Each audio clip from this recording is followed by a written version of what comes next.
astern, look the weather in the lee. Blow high, blow low, and so sail we. I see a wreck to windward and a lofty ship to lee, a sailing down along the coast of High Barbary.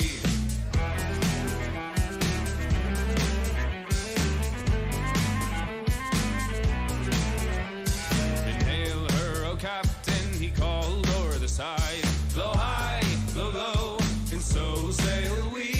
Oh, are you a pirate or a man of war, he cried, a sailing down along the coast of High Barbary.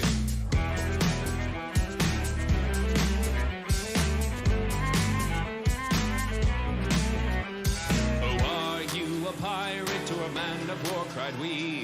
Blow high, blow low, and so sailed we. Oh no, I'm not a pirate, but a man of war, cried he, a sailing down along the coast of High Barbary.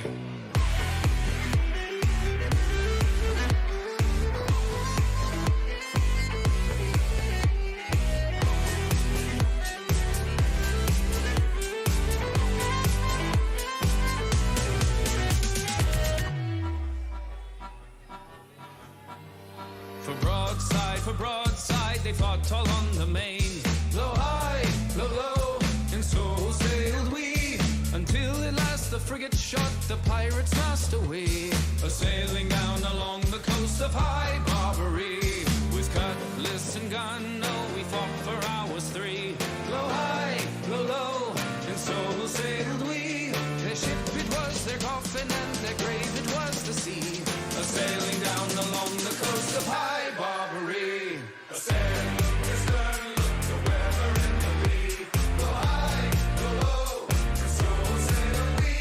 I see a wreck to windward and a lofty ship to lee, a sailing down along the coast of High Barbary. A sailing down along the coast of High Barbary. A sailing down along the coast of High Barbary. A sailing down along the coast of High Barbary. A sailing down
All right, ladies and gentlemen, we are here with the League of Legends stream you have all been waiting for into the 21 season of Next Tier Esports League. I believe I have with me here to Django. I'll introduce myself first, it's probably a good idea so you guys know who's talking. I am Liam, Bladixay Pollock. Just call me Bladixay. I'll be your caster tonight. And with me, I have Django. See if Django is going to say a few words here. What up, guys? My name is Billy. Everyone just knows me as the Django. Yeah. NTEL OG. What's going on? Yeah, both NTEL OGs here looking to school the newbies in this League of Legends season. But we are here. Go! Schooling the casters right now. Running the caster desk here. So... yeah, I'm excited for what we have to offer here. I It's believe looking pretty good. all players are here. I'm just going to go through and ask for the ready check here, and if both captains are ready, we will kick off into Champ Select. But just before then, we'll see if we can slide in a quick shout out to the sponsors, because of course we wouldn't be able to have the stream without the sponsors here. I will just slide over to the major sponsors here. Look at that beautiful transition, the stuff we got going here. Big shout out to the major sponsors. The Territory's own Paul's Iced Coffee here, and McDonald's Darwin, local branch of McDonald's. And now, this is something we haven't had before, Northern Territory Government sponsorship. What do you think about that? Let's go! NTG, getting on board. Alright, we'll shout out the minor sponsors later, but we are into Champion Select here, so I'm going to slide us over to the screen here. Hopefully everything's up correctly here. Oh, let's resize that JSA logo. They've got a big logo. It's taken up a large portion of the screen. But yeah, we've just resized it there. Hopefully the spectators can see everything. Hopefully the audio's all good. Let me know what you guys are thinking in chat. And we're already just starting off running. Are underway. Yeah, so we can see that I believe Casuarina gentlemen have banned out the classic Diana Renekton ban for Chris Strider. Yeah. Another NTEL legend, hit challenger in Season 2, I believe, and is a one-trick for Renekton Diana mid, so good to see those bans coming out early. Yeah, technically two-trick you could call it then, but... Two-trick? That's true. We'll see if the Pony has learned anything else in the off-season here. Yeah, he was one of the better mid laners for sure last season, but obviously when you have that target above your head, people are going to start to attack your champions, and that's exactly what's happened here. Sergeant Crone... yeah, also seeing the Rek'Sai ban, which is pretty interesting. Sergeant Crone does have, I think, about 250 plus games on Rek'Sai. Yeah, loves the champion. And you can see they've done some scouting today. It's a good start. Some good research coming out of the Casuarina gentlemen here. Love to see it, and they're going to just go ahead and take away those staple picks from their enemy. These champions you wouldn't consider heavy meta, but definitely taking away comfort probably matters more at this level of competition. So very intelligent banning phase. So what do you think about the Job Seekers Alliance bans thus far? Yeah, I think they're interesting. I think it's really good to get Ezreal out of the way. Obviously, Strybreaker Ezreal is disgusting. Hail of Blades Tristana, disgusting. I'm not too sure about the Mundo ban. I actually haven't seen that much, games just being like solo carried, or I definitely don't think it's worth the ban. So yeah, it's interesting to see that coming out. I think maybe honestly, they've seen something when it comes to competition, you don't want those X Factor picks coming out. And obviously, I assume they've done their research. If you've seen it in the match history of the enemy team, even if it's something you're not particularly scared of in solo queue, like on a competitive level, it might be completely different. We don't know what Mundo can bring to the table. Everyone's just trying things out crazy in solo queue, but if Bin over here has figured it out, the top laner for Casuarina gentlemen, it could be a really scary champion. Yeah, the Volibear first pick's pretty good too. We like to see a nice flex pick. Could go jungle, could go top. And we've seen same with the set from Job Seekers, which is interesting. Now we can assume this Rumble is probably going into the jungle. Yeah, super meta pick right now, super strong. Great pick from Job Seekers. So strong, but it's also it's not locked into that role, as you said, and neither is Set. Set was one of the more powerful role swaps, literally going in all 5 lanes if you wanted him to, with the fasting center like being your main carry in the bot lane. But fasting center is still up. Yeah, and speak of the devil, like, do you write the script? Yeah, sorry. Excuse me. Let me just scratch that one out real quick. Yeah, so Senna is taken away, and I'm finding this comp so far pretty interesting from Casuarina gentlemen. A lot of run at you champions we've got going here, so We've got the Yeah. Singe and the Volibear with the backup of that Senna. Senna E does also camouflage your allies, but it also gives move speed, which is not common knowledge. So being able to give move speed to these champions that need to run at you is going to be a godsend for getting these champions. Also, not in knowing range. which champion is running at you, it's pretty hard to Yeah, play against when you don't definitely. know whether you're getting a Volibear coming or a Singed coming. Yeah, the flip Yeah, can super be good lethal. drafting from Casuarina Gentleman. And a good pick against the center is definitely something that can just snatch her away. She's going to be so safe in that backline unless that rocket grab lands. So the Blitzcrank comes through for Shotmaster here. We're going to see him trying to land some clutch hooks onto the Casuarina Interesting. Gentleman. And again, Okay, so getting rule set out of the bot lane in that case. yeah, so I believe the Casuarina Gentleman must have a crazy 80 carry play or something here, because look at the bans from Job Seekers Alliance. I thought they might have stopped after that first round, but still coming through. Like you'd think with Senna taken off the board, you might assume that's going into the 80 carry role, but they're still taking away 80 carries here, so maybe that's a support Senna where they're doing their research. Yeah, interesting here. We can only assume. Okay, yeah, 280C scoring. Interesting. Yeah. Yeah, okay, so I assume that they think this year Senna is in the support role, but we could easily see, you know, Singed even getting the 80C role with the Senna support, the fasting Senna, so. Yeah, Interesting bans from these guys. Maybe Conditioner is just like a priority ban for this team. They could have the game plan to just, you know, camp bot, you know, take away his champion pool, really punish him with the roams and the jungle ganks. You know, bot lane is that lane where it's usually a party and pro play, all these teleports coming through. And, you know, Yeah, that's right. the pros handle it pretty well with, they just all match each other. But if you're not matching each other in these competitive games, all of a sudden it's not even a party, it's just it's a funeral. It's a 4v2 in the bot lane and your bot lane's getting dived and there's nothing they can do about it. So we'll see if these teams have the coordination. But, you know, you ban 480 carries and there's still plenty on the board, unfortunately. There's still plenty on the board, yeah. The Jhin and the Kai'Sa are getting picked up. I'd say probably two of the stronger ADCs right now as well.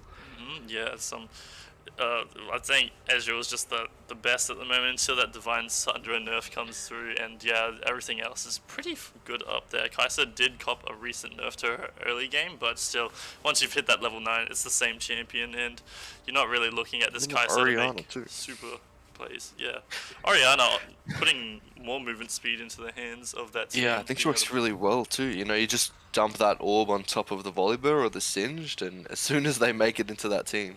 Yeah, and rounding it off Everyone's with the getting Fizz here. So this is something Chris has had to deal with after his champions are taken away. So finally gets that last counter pick here, and he's going to pull the Fizz out the bag versus the Orianna. It is pretty hard matchup to get by early on, but as soon as you unlock that level 6, every matchup with Fizz becomes pretty trivial. You know, you're all about landing that ultimate, all or nothing. So we'll see how the matchup ends I think up. we have seen this Chris Strider Fizz been played a few times. I think out of all of his mid lane champions, I don't think that Fizz is the best. Obviously, his 2-trick champions have been banned out, but I think we've seen him on, you know, other champions like the Malphite even, or the Mordekaiser as well. I think we've seen him play. He I did think play he a few performed Ari much better. games from memory too. Yeah, so Ari as well. some champions he's definitely put some time into, but he did have a Fizz game in there. I believe he didn't win that one, but he had a pretty good performance on it, so I'm excited to see how it's going to play out this season. He's probably put some time into these other picks. I'm looking forward to his performance. Now let's talk about the other players here. So we've got a bunch of different ones. I just completely forgot about the spectator delay. So actually, let's first thing first. Let's get these sponsor 3 minutes shoutouts to go. out the way. Yeah, let's do that. So we'll switch over to the minor sponsors for the season, guys. You're not going to believe your eyes with how many we've got on board here. I'm not sure if you can see it, Bill, but I'll just work through them here, so slowly but surely. So we're going to start off with Next Tier Entertainment there. Let's go next year. A brother company for Next Tier Esports, obviously owned and operated by David Moore. Shoutouts to David. We wouldn't be running this stream without his support, but also shout out to all these minor sponsors. Let's start off with Serotonic Beauty, VRGamers. Big shout out to them. They've hosted some of our fighting game venues in the past. They've been helping out us a lot. Gammon Creations, Tracy Village Social and Sports Club, Howard Springs Taverns. You got some party venues here going on. Jumping on the esports. A few events being held there over the year. Keep your eyes out for that. Yeah, and keep going down the list. The Rabbit Hole, Palates of India, Fresh Point, some amazing restaurants and places you can grab a feed here at John's right next to them, of course. Been on board since last season.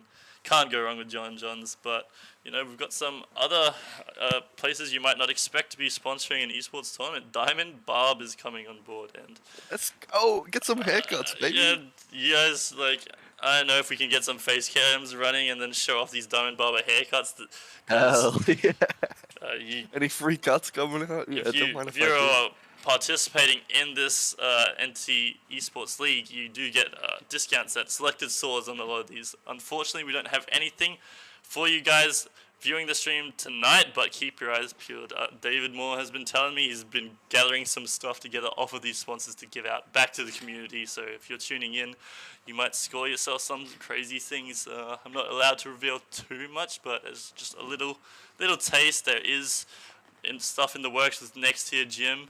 A possible membership there being up for grabs, and just other stuff with Joyce Mayne, all sorts of goodies. I'm not sure if you guys have been to Joyce Mayne, but they have literally everything you could ever ask for, and that's all when it comes to your computer setup, and they're giving some stuff I away. think David dropped in the chat earlier that they were giving away a gaming prize pack. So who yeah. knows what that includes? But Keep your eyes peeled, guys, and make sure you're tuning into the stream so you don't miss it. So let's keep going. Make sure everyone gets their shout out.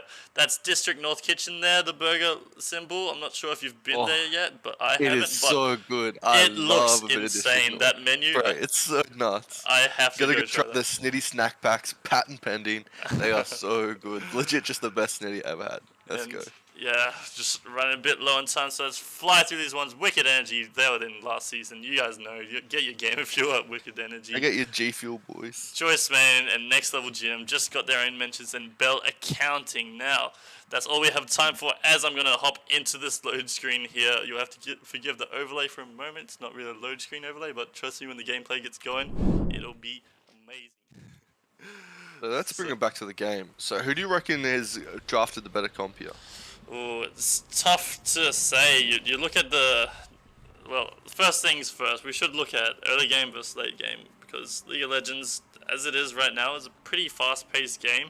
So I tend to favor early game comps a bit better, but obviously in these sort of competitions, you can play for those late games. You just, as long as there's no Dragon Souls or early Barons on the point, it's not that difficult to reach those 40-minute marks in these games here. But I do really like the amount of aggression you have out of this Job Seekers Alliance composition here. You've got the Blitzcrank to pick off those 80 carries in the bot lane. You've got the Equalizer to just these 80 carries and this Orianna being protected by this front line. Are going to have a really hard time in these team fights because they have so many threats on them. The Fizz, the Rumble, and just the Jhin having long range, as well as the Rocket Grab is just instant death. So there's a lot of You can see these guys threats. moving into an early invade here too. They're going to walk right over a ward. Yeah, but guess Not what? sure they're aware. It's No been one's sniffed sleeping. out. Are we going to see a fight here, or are they going to respect this Blitzcrank? Because, yeah, it is frightening that Rocket Grab could instantly end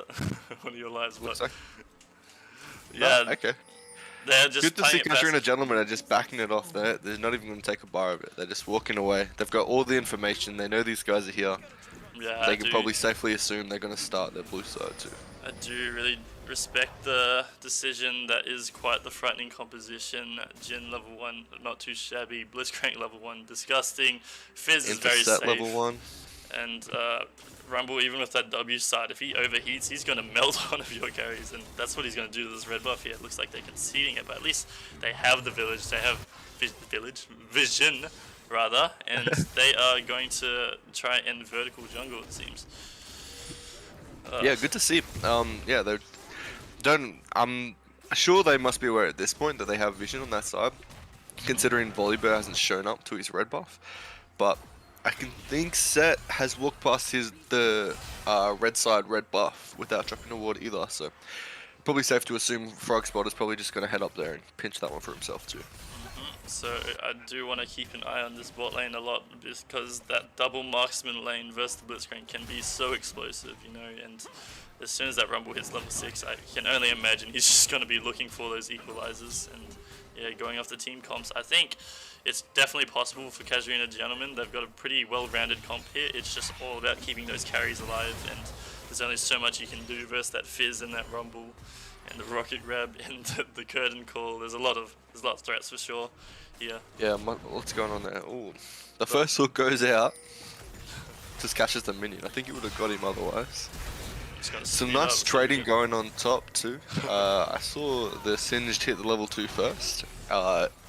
Over the set. Oh, we've just got first blood come through here though. The all in from Shortmaster and Stairboy, but the jungle comes through. The camera's directing me to top, thinking there's no action going on down there. Back down to Shortmaster. We see Jen going down here. I think we're a bit desynced on stream at the moment because I didn't quite see. Yeah, I think I'm a few seconds behind you, unfortunately. So yeah, Jen's just dying for me now. Yeah, just fast forward that one if at all possible. But we're gonna have to work out the kinks here. With the Spectator, it's not honestly the best client ever, as I'm sure anyone playing League of Legends can attest to. So we got to work out the synchronization issues, but I'm sure we'll develop a system and get that worked out in the future. But right now, we've got a jungle skirmish in the river. Chris Strider going all in, the backwards flash from Malix. He just flashes straight into that Rumble, but Chris Strider finds himself out of position here, and a nice pickup from Frog Spotter to get the trade kill there. Yeah, good trade, 1-for-1. Yeah, worked out quite well, I'd say. Yeah, Malix tried to flash towards his teammate there, but unfortunately you just don't have the health resource to work with. Just Rumble turns around and picks up that freebie. Oh, what's going on top lane here? Nooblist. Oh, there's a nice flash from Nooblist. Oh, he got picked up. Yeah. So Bin Laden was actually Nooblist had pushed beyond the wave when Bin Laden had gone back and was just setting up heaps of the poison smoke behind him. So Nooblist actually didn't have much of an opportunity to escape there. If he ran through, he was just going to get kited through the poison the whole time back to his tower. So we've got some inting. That's some feed to win. Nicely done, actually. Like, the Rumble was coming. I'm not too sure if he had vision or knew he was topside, but I think he was just running from the set. Might give over Prio for this. Frog Spotter's out of position here. I don't know how he's going to find his way out of this one. Oriana's there to support, but unfortunately I think he's going down. There's only so much time. Yeah, no flash for him. Unfortunately, he blew it in that earlier trade. So that is the consequence of the Singe dying. And Blitzcrank could bot too. Ooh, Blitzcrank just hooked the conditioner, Kaiser. Yeah. Interesting to see. And thankfully lived, but he blew his flash. Yeah, it's going to be really scary playing into that Blitzcrank. Kaiser and the Sinner can really bully you until when that hook cooldown is down, but as soon as that's up, you got to play scared for your life, because single hook can definitely spell certain doom with a Jin at your side with the follow-up snare. You're just not escaping, and winning the DPS war versus that pair of champions probably not going to happen. But especially with the flash down now, yeah, not looking good for the bot lane. They're probably going to do a bit of sitting on the tower, I'd say. Yeah, I'm just going to have a quick look at the scoreboard here to see the state of the game. Chris Strider is going to be down in that CS, but he has an assist to make up for it in the jungle, though. That's the main lead you want to look at. Sergeant Crone is doing well on a champion that traditionally doesn't do much till that level 6. A bit of a oopsie there from Bin as he flips the minion. I think this... Oh, wait. Is he going down? I think he's going to go down here, actually. Yeah. Bin Laden's got the ult. Yeah, he had the level advantage. Just going to take Nooblist down there. You know, it was skepticized a lot in the past that Singe was a big set counter in the previous seasons when set didn't really have much answer to him. He was dominating the lane, and people were whispering of the Singe counter to this champion. And you can see why, as Bin Laden's just dancing circles just running around rings around him. Yeah, truly. He's just dodging that haymaker every time. And Nooblist can't find the damage back onto him, and now the lead is just too much for him to lane. Singe's going to get out of control here. Getting a bit of a proxy happening there. Rumble, I think he did see Rumble topside, so he's probably going to back off and take a B here. Yeah, so game state's slowing down a little bit. Casuarina, I do want to keep an eye on this Rumble for sure. I did have some scrims against the Jobseekers Alliance, and this Rumble has like some serious carry potential. Not only is the pick just like top meta right now, it's really strong, but I think it actually might be, you know, Sergeant Crone's best pocket pick. I mean, considering the Rek'Sai gets banned every game, I think we're going to see a lot more of this ban. Sorry, for the... What is this champion? Yeah, I've just... the Rumble. So they either have to leave the Rek'Sai up, and he's going to get, I think, a champion he's probably more comfortable on, or he's just going to keep getting to play this hard carry champion, which he's seriously been excelling at. So it's going to be interesting. Keep an eye out for that one, I think. Yeah, it's just I keep an eye out in the chat. I did realize I hadn't had the team names amended there. I was playing around in the test stream and didn't fix those ones up, so thank you for the heads up in the chat there, Nesta. I have amended it, and now we do know CG and JSA are playing, not GPs and DST. That is a later match on Saturday. Yeah, keep an eye out for that one. That was the finals last year, was it not? Yeah, but we're concerned about the new teams coming into the league here. Can they really topple the Kings of last year? We'll find out, because currently Casuarina Gentlemen doing pretty well for themselves in the game versus one of the stronger teams last year. So we'll see if they can keep it up. Boy looking for an angle here. It's so scary. Oh, and he finds it. Is Jin going to get the follow-up? Oh, he's got the W. I think Conditioner's going down here. Oh, he's got the flash. Yeah, he sure does. Oh, and he takes him down, level 6 on Jin there. Now he's got a pretty hefty lead over his opponents. Yeah, and really important early gold for that bot lane. Just gonna amend the They've scoreboard. got the CS lead and now a kill advantage.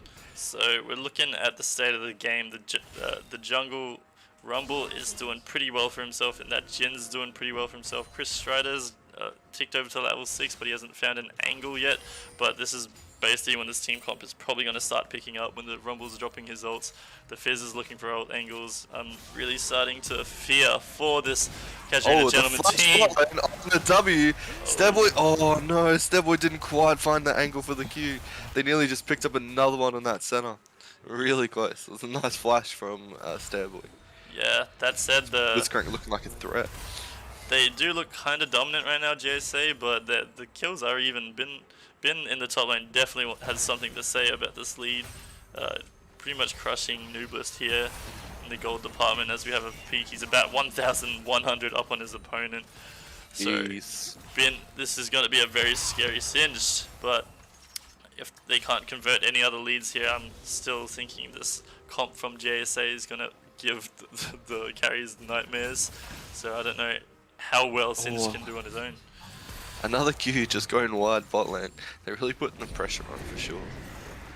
I think Bin Laden might find himself in a little speck of trouble now with Sergeant Crone. He's got the Rumble ult up. I think he wants that other plate here. The Rumble does come in, but unfortunately Rumble's not too mobile. He gets a little bit of movement speed, but fortunately Singed W takes a lot of it away. So, a big hook coming in. There's the There's the W.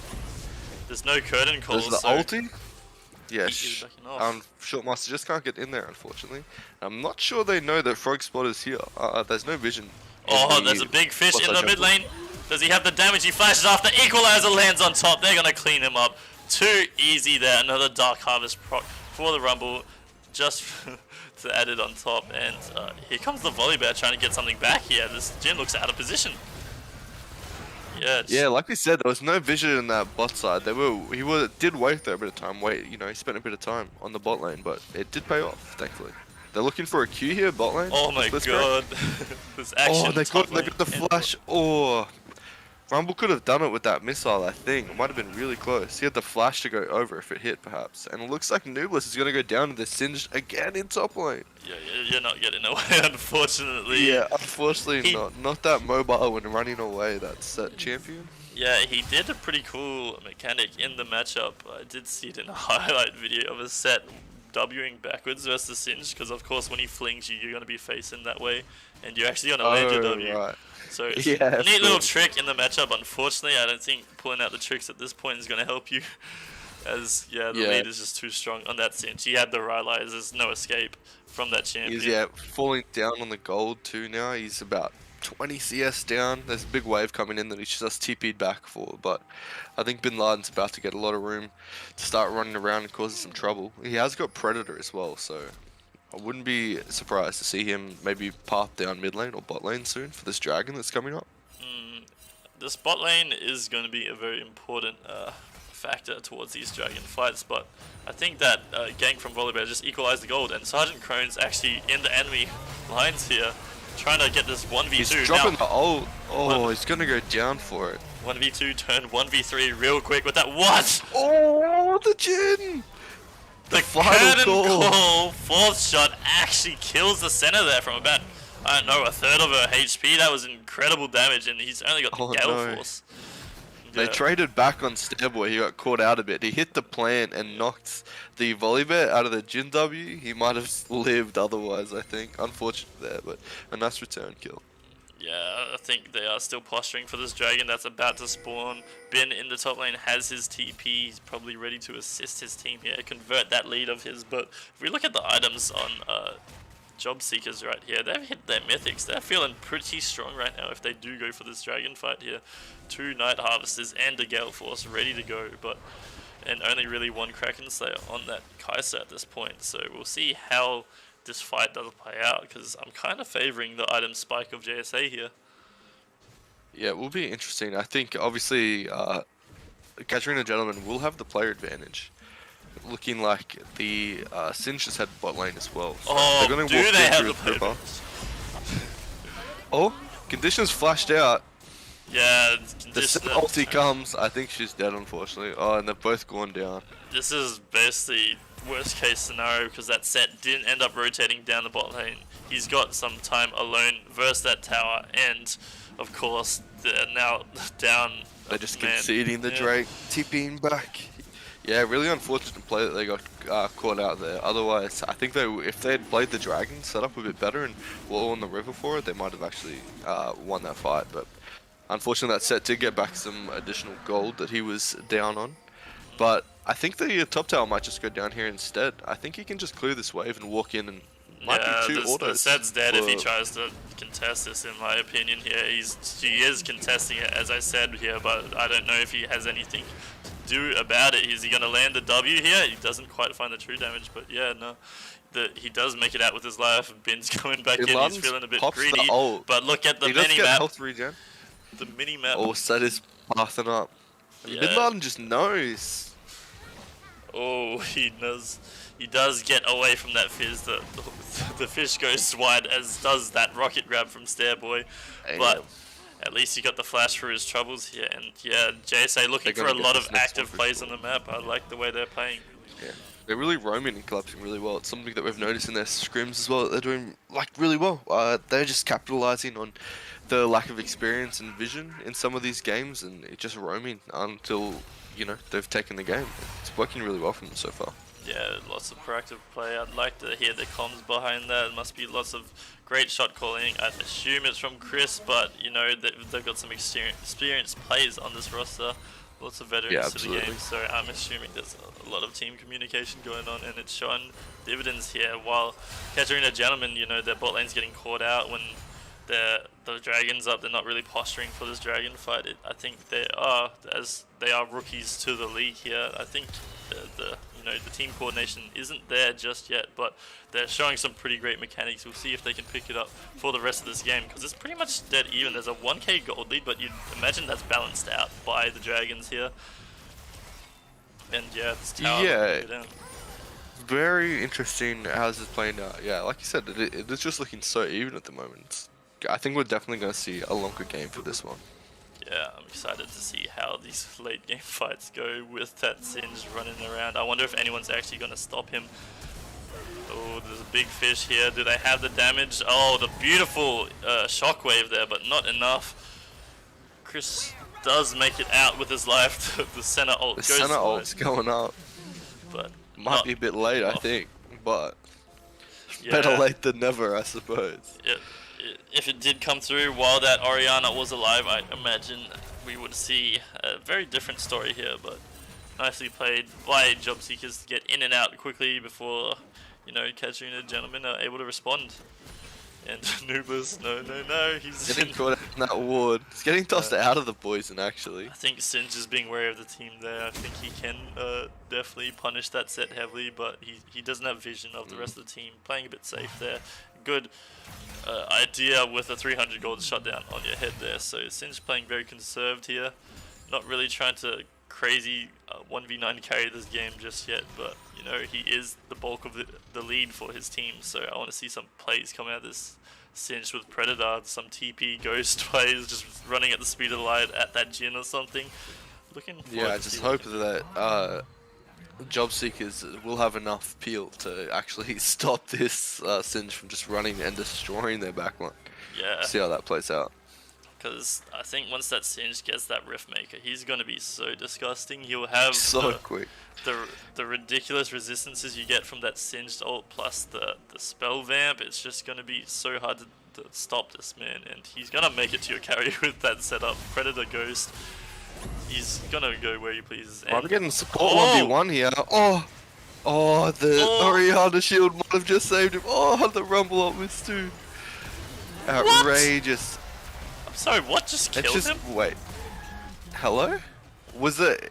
Surely it wasn't the Blitzcrank passive. Yeah, no. No. I've never seen that interaction before. I'm fairly positive I know what just happened, but I still can't believe it. It was Dark Harvest that took him out. But the thing that procced Dark Harvest was a Jin Trap activation. It wasn't even the Jin Trap. I didn't see the go W. back and take a look actually.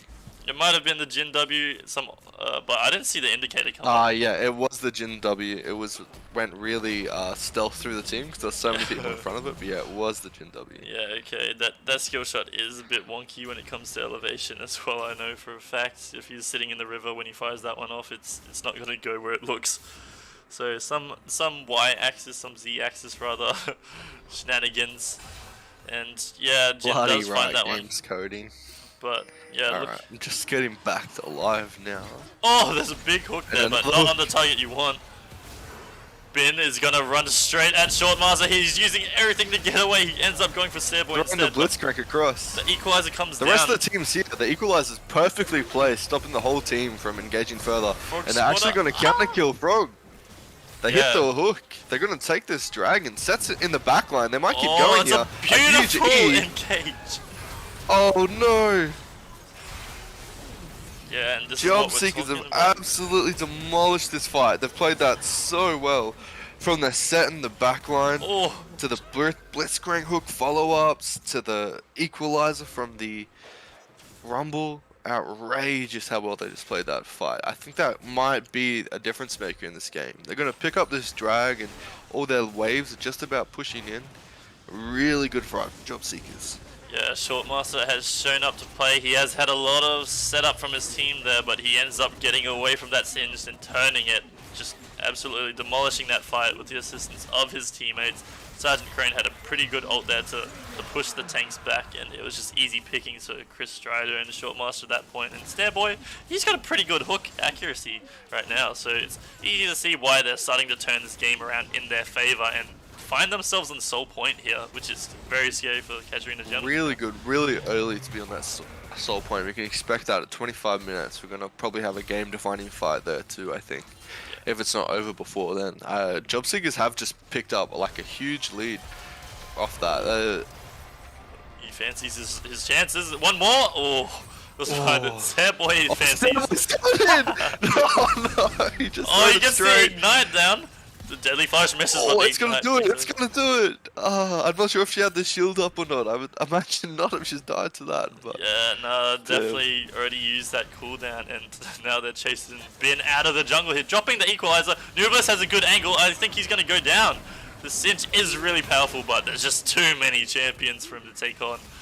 He did just catch 3 ultis there. Oh, Yeah. 4 actually. He got all 4 of those ultimates. So, not an awful trade if they can find a fight coming up again shortly. I think they're going to maybe push this Herald in, but looks like there's not too much they can do, unfortunately. I think that Herald might have just timed out for them and they had to just rush to put it down. Yeah, they're not Unfortunate for finding too Casuarina much Gentlemen. value now. Casuarina Gentlemen getting pushed back. The outer towers have been raised here, and now it's just only a matter of time before this JSA squad starts moving in with their vision, with their equalizers, and their chum the waters. So many ultimates that just spell instant doom for the player in the wrong place at the wrong time. This is what I was talking about for this composition. They just have so many tools to just pick off players from Casuarina Gentlemen, so we need to see really good play from behind here in order for them to make this comeback.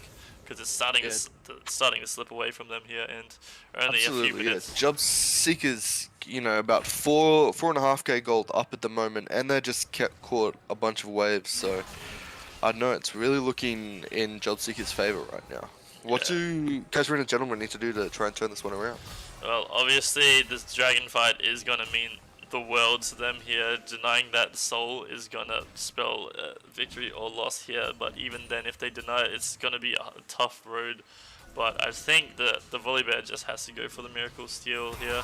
It's really up to Job Seekers to start when they want, and they can just turn and engage with so many tools. But I think the easiest way you get back is a Jungle Steel here. You don't bleed too much gold, because even if you deny the dragon and you get aced here, it's just a Baron at that point, right? You really can't afford to make any errors at this point in the game, and being 5k down is extremely hard to do. Easier said than done for one.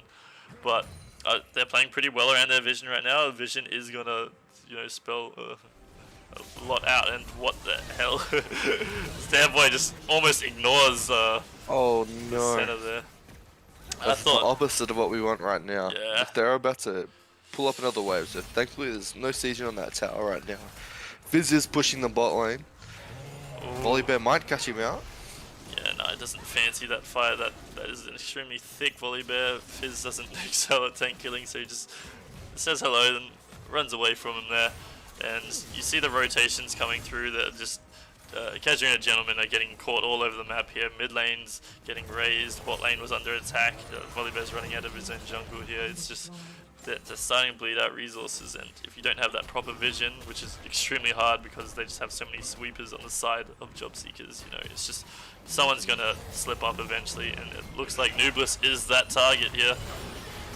He's trying to turn it, but just no chance. This thing get absolutely demolished. Well, it's good to take one back. I don't think he was sitting on too much gold, unfortunately, but it's going to slow the push down. Actually, all four bot. Yeah. The response is there in the bot lane. It's probably not as much as that kill the tower. The tower They're probably a bit more valuable around the map at the moment. But at least they trade something back, and there it is. Like, oh no! They just absolutely disrespected Superman there. They dropped 3 ults on that center's head. Just completely. Absolutely. Like, the poor center is just getting demolished in this game. She has not been allowed to play this game, unfortunately. I didn't really want to mention it. On 7 deaths at the moment. Didn't really want to mention it till we had more to go off, but I do think a big error in his ways is the center build. I think if you're going to play center this patch, it has to be that Sundra. It gives you so much more. Absolutely. Kraken You're just so tanky, you live so much longer, you can survive so much more of that burst by just getting the heal procs off that item. Yeah. I don't think the Kraken Slayer is the way to go for the center, unfortunately, right now. It's just not going to even match the DPS, I think, on the meaty targets you're probably going to be hitting here. Absolutely going to demolish it. Sergeant Crone thinks he's caught Rumble's out. just going to drop the equalizer, stop him from getting caught out any further. That's a big cooldown. But it really just comes down to a big, just experience diff in the bot lanes, I suppose. This Blitzcrank and this Jhin are playing so well together, but like we said, the center just isn't really, it might just be experience diff in that case. Yeah, I think the center is getting picked on really heavily. Job Seekers knows where to attack. That was a beautiful sidestep, and Conditioner trying to get his way out. Chris Strider on the chase, but he has no mana. The curtain call comes through, not able to find any targets. The hook goes all the way! Pulled back by the set as well, even further. Oh, and now Condition absolutely getting played by the Blitzcrank there. Shirley's Blitzcrank is so hilarious to watch. So terrifying to be on the other end of. That would have been a beautiful equalizer if he was aiming for his own team there, but unfortunately everyone's already dead. Shawmaster flashes in for them. Flashing forward. So close too. I think he needs to play... call, unfortunately. Oh no! Everyone's getting one shot by Shawmaster right now. I don't know if he plays Jhin very often, but he counted to 3 there, not 4, so doesn't quite find a pick on he the did center, get the big one. But ends up picking up the Orianna anyway. anyway. Were occupied. That's unfortunate. He did get the kill on the Orianna though, in return. I don't think that Orianna was expecting that sort of damage either. It was a huge 4th order. Starboy though is so entertaining to watch on this Blitzcrank with the movies, with the Australias. Cloud Soul on top. I wonder if he just drops his ult for the move speed at that point just to get into range of that rocket grab. He's just coming in like a, bat out of hell with that move speed. It's so hilarious. You see all the carries just run in any direction away from the Blitzcrank. Yeah, it's great to watch. Love to see it. He's hit so many of those vital hooks in these team fights now. It's been working really well. It's a great pick from Job Seekers. So, Casuarina Gentlemen now, they've lost the soul. Like, the Baron's on the map. You want to direct your vision towards that here. The Baron is going to just immediately spell doom for your base here. Just only 2 inhibitors, towers up basically before the game is over. I don't even think they have a chance if those 3 inhibs go down because they're so behind. I don't even know if they can wave clear well enough. They do have champions okay at doing it. Kai'Sa and Senna and the Orianna and the Singed all do pretty well at clearing waves, so if they can farm to 50 minutes, maybe you see some sort of comeback. But yeah, I think it's just a matter of time before that Baron goes down and those minions turn invincible. Yeah, and yeah, it's just a slow but sure death from Casuarina Gentlemen. I'd like to see them turn it around. Sergeant Crone is just disrespecting them here. He's got the Cloud Soul. Just dropping it. Yeah, that ult is going to be on such a short cooldown now. You can see it's already a quarter of the way back up. Yeah. They've got so much vision in that blue side jungle right now. They're just going to take this Baron for free. Yeah, we see Ben ping the Elder Dragon. They're kind of conceding this Baron here, but I don't know if we're going to make it to Elder. This is going to be such a strong tool for them in the game. Almost 10k down at the moment. I just can't see them defending with the Equalizer coming down onto the turret. Starboy can basically choose who he wants to kill with that Q, and yeah, all Shortmaster and Chris have to do is just pick up the scraps from that Equalizer here. It's just really hard to pinpoint what they're gonna do to come back. But we've had some stable players here. Ben hasn't been doing awful. He's kind of kept himself ahead of his opponent. The Kai'Sa's not too far behind, but I don't think they're at the ulti's just been dropped down on the volley bear. Blitzcrank's gonna catch him. Oh, the ulti away. They've blown the volley bear ult. It's gonna make him much easier to burst through in the next fight at least. Yeah, there were some fighting words at a CG here. Now they are just trying to stay alive here. They were firing shots at Destiny, but before you make it to the top, you got to go through these mid-level teams that were in the last season. And Jobseekers showing they are no pushovers. Yeah, they have truly stepped up this year too. I remember, they were a great team last year, but from what we've seen from them today, what we've seen from them in scrims, they've stepped it up. They've actually just been caught out as we're praising them. Maybe a bit of cast the curse there. Cast the curse for real, but we'll see what the remaining players can get done. Chris trying to flashing through onto the bot lane up. He's going to even it out. I don't think he's going to get caught by this volley bear. He's going to make it well away with this blast plan. Yeah, just the Cloud Wow, he really just evened that fight. It's actually really close now. I think Shortmaster can step back up. What's been going on in the base in the meantime? Set really just abusing his damage here. Oh gosh. That was a I think he's just going to go down. No one's coming into the base to help him end the game. They will just take this bot tower. I think they'll probably just triple in him and keep a couple of the Barons alive here. Yeah. That'll probably be the game, I think. May as well pick up the Elder afterwards. Pad those stats as much as you can, because unfortunately I don't think this is a winnable situation. You'd like to think League is like, a game, where you can come back at any point, but there's too much gold. There's 3 inhibs down, the Baron, the Elder. There's just a point where you just don't have a chance, and it's a bit sad to commentate. Honestly, you always want to root for that underdog team, the possibility, but I think it's just getting to that point where it's a bit too late, unfortunately. There is no penalty for a surrender, but I think they do just want to play it out. It's important to play some of these games from behind because it is League. You never know what's going to happen. Yeah, no, you never know. Like, you can still get some information at this point, like that all or nothing play. They went for the pick onto Sergeant Crone and got it. That you might be able to analyze a little bit from these players when they get their leads. They might be overconfident. That Rumble didn't have much in the way of escape there, and they completely punished him. It's just the remaining players just way too strong for them to continue pushing that advantage. Yeah, really unfortunate. Bin Laden did have a great game. He absolutely ran circles around Nooblis in this early game, but unfortunately, I think, Jobseeker's bot lane was just, outclassed. Casuarina Gentlemen in this one. just gonna have a look at the center souls. She does have 96 souls. This champion is starting to scale a lot, but yeah. With that Elder unfortunately- Drake, I'm not too sure if she's gonna survive. Unfortunately, Oh god. especially still with that Kraken Slayer. Yeah, right. Blitzcrank's just gonna walk up in order one shot the mid laner. Yeah, I didn't see Yeah, any way I think for. that's gonna be the game. The equalizer's been dropped. Uh, Volibear's burning. Yeah, no, it's a sad sight to see the Volibear queuing away from his prey there. Just, oh, the Elder Soul comes through. Oh, and they're just cleaning them up in the fountain here. The Elder I wonder if they get Souls this. I don't think so. a lot of value, No, but that's yeah. okay. But looks like they're just gonna end the game here. A great showing from Job Seekers. Yeah, Job Seekers. They've really found a stride here, I think. yeah, A couple of great picks that have just been carrying them through this game. they've found Excited their to see strider. more from these guys. They've found their Strider, if you will, and yeah, Strider. Strider has found himself a pretty good team to back himself here as the captain of that team. He's leading this squad, and they all showed up to play in this game 1 of next year Esports League. Now, unfortunately, not as great as the game 1 we got last season, but I'd say that was a pretty good start and a great That introduction was to a the team. pretty good start. I'm super stoked to see that Blitzcrank.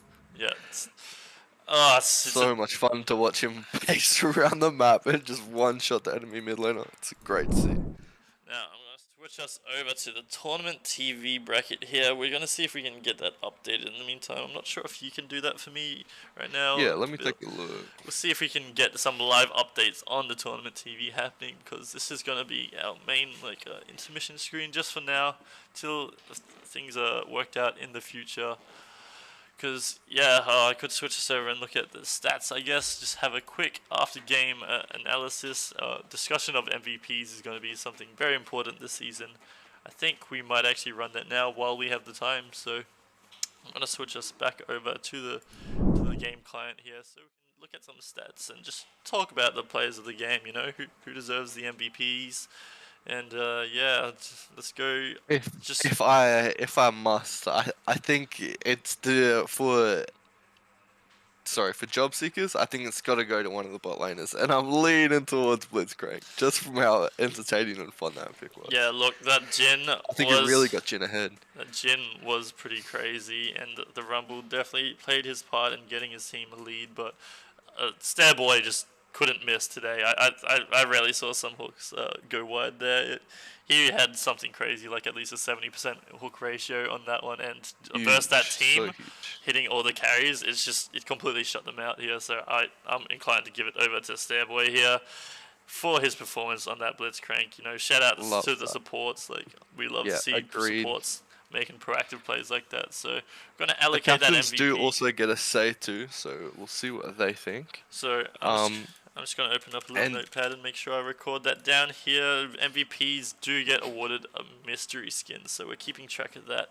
We're still working out the segments here and whether we'll do that on stream, but I'll come back to you guys on that one. We're going to just write down Starboy as our Game 1 MVP for the winning team, but also there will be an MVP for the losing team. So, Let's go, prizes for everyone. And I don't know about you, but I think this one's pretty clear for me. yeah, clear It's probably cut. going to go up to the Singe that Bin Laden had a nuts amount of damage there, almost doing just as much as the Jin this game. Yeah, maybe Just running rings around could look at Nooblis. damage taken. Like the only person who beat him out was Nooblist, and that's because, you know, Bin was beating up on him in the top lane there. He absolutely gave Nooblist hell in that top lane, but unfortunately wasn't able to translate that lead to his team. Top lane is a pretty hard role to, you know, translate that lead unless you're playing those split pushes. You can really play solo, but Singed is more of that team pick, and when your team's getting rolled by Starboy, it's not an easy task at all. So Yeah, I that's do right. believe we give that one over to Ben here. He put out a pretty great performance on a pretty hype champion. I'm happy to see Singed in a next year Esports League here. Hopefully you see some more crazy picks come out. But yeah, in terms of that for Game 1, I think we can just go ahead to Tournament TV, update that scoreboard if we 10 on our back Yeah, end. I've just updated that now. If you want to maybe try give it a refresh. Ooh, let's see if I can refresh that one on stream. Ooh, it actually is showing up there. So, Job Seekers Alliance get the win. Casuarina, gentlemen, get introduced to the next esports league with a loss there. Unfortunately, someone's got to take it. But, you know, they're looking to improve here, and hopefully that sets the tone for their team going ahead. You know, looking to improve and really challenge these top tier teams like Job Seekers Alliance. So, yeah, it is going to be an exciting season, I think, for sure. Still got 10 minutes before we schedule our next match here. I'm going to set that up in the back end, so I think maybe we'll just go ahead, fade out to some music, meet back here in I'm 10 actually minutes. playing the next 2 matches, so this will be my sign-off for tonight. I'll be back to do some casting on Saturday for our day 2 games. But until then, Yep, so to the music. yes, to the music. We will be joined by another caster, which you will find out in 10 minutes. So don't go anywhere, guys. Go grab some refreshments. Go get ready for this next banger of a game we're about to have. And I will see you all back here then. Peace.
All right. We are back here. Back into next tier esports league. The teams are still getting prepared here, but I'm gonna be here to introduce our next shoutcaster joining me tonight. So why don't you go and introduce yourself? Hello everybody, it is Jackson or Cadius here on the desk with Bladexa, back for another year of NTEL, and I gotta say, it is good to be back in the hot seat, looking at the prime Northern Territory League of Legends talent battle it out on the Rift once again. Yeah, it was. I'm not sure if you're watching that game one, but we had a pretty banger game for our first match there. Obviously, hard to live up to last year's, which I believe you're casting for that crazy straight up Oh yeah, the pentakill. pentakill in game one. Yeah, dude, I remember that on the Echo. Yeah, it was a crazy pentakill from legendary player Baku on Youngbloods here. Unfortunately, not joining the roster this year, but I'm looking to see what Youngbloods can bring to the table in this next match. But we're going to go ahead and just bring it over to our sponsors here. I'm not sure if Jackson has somewhere to look at those sponsors, but normally we usually run through it together. But today I'm piloting the stream, so I have all the sponsors right in front of me here. So big thank you to the major sponsors again. Paul's Iced Coffee. Last year we had Oak on board, but it's just Paul's this time. Big shout out to them, ripping us with tons of iced coffee, just helping us out so much from the next tier side. Thank you to them. McDonald's Darwin just funding us so much as well. Big shout outs.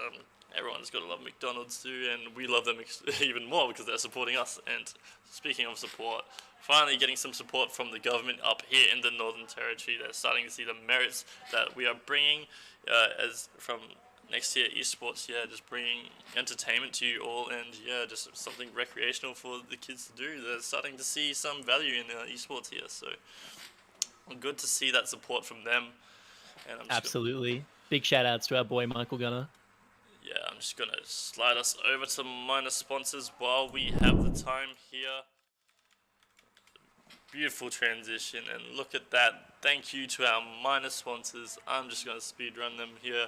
Next Tier Entertainment, Serotonic Beauty, VRGamers, Gammon Creations, Tracy Village Social and Sports Club, Howard Springs Tavern, The Rabbit Hole, Palates of India, Fresh Point, John's, Diamond Barbers, District North Kitchen, Wicked Energy, Joyce, Mayne, Next Level Gym, and Bell Accounting. Now, Jackson, I got to put you on the spot and ask you a question. Which one is your favorite sponsor?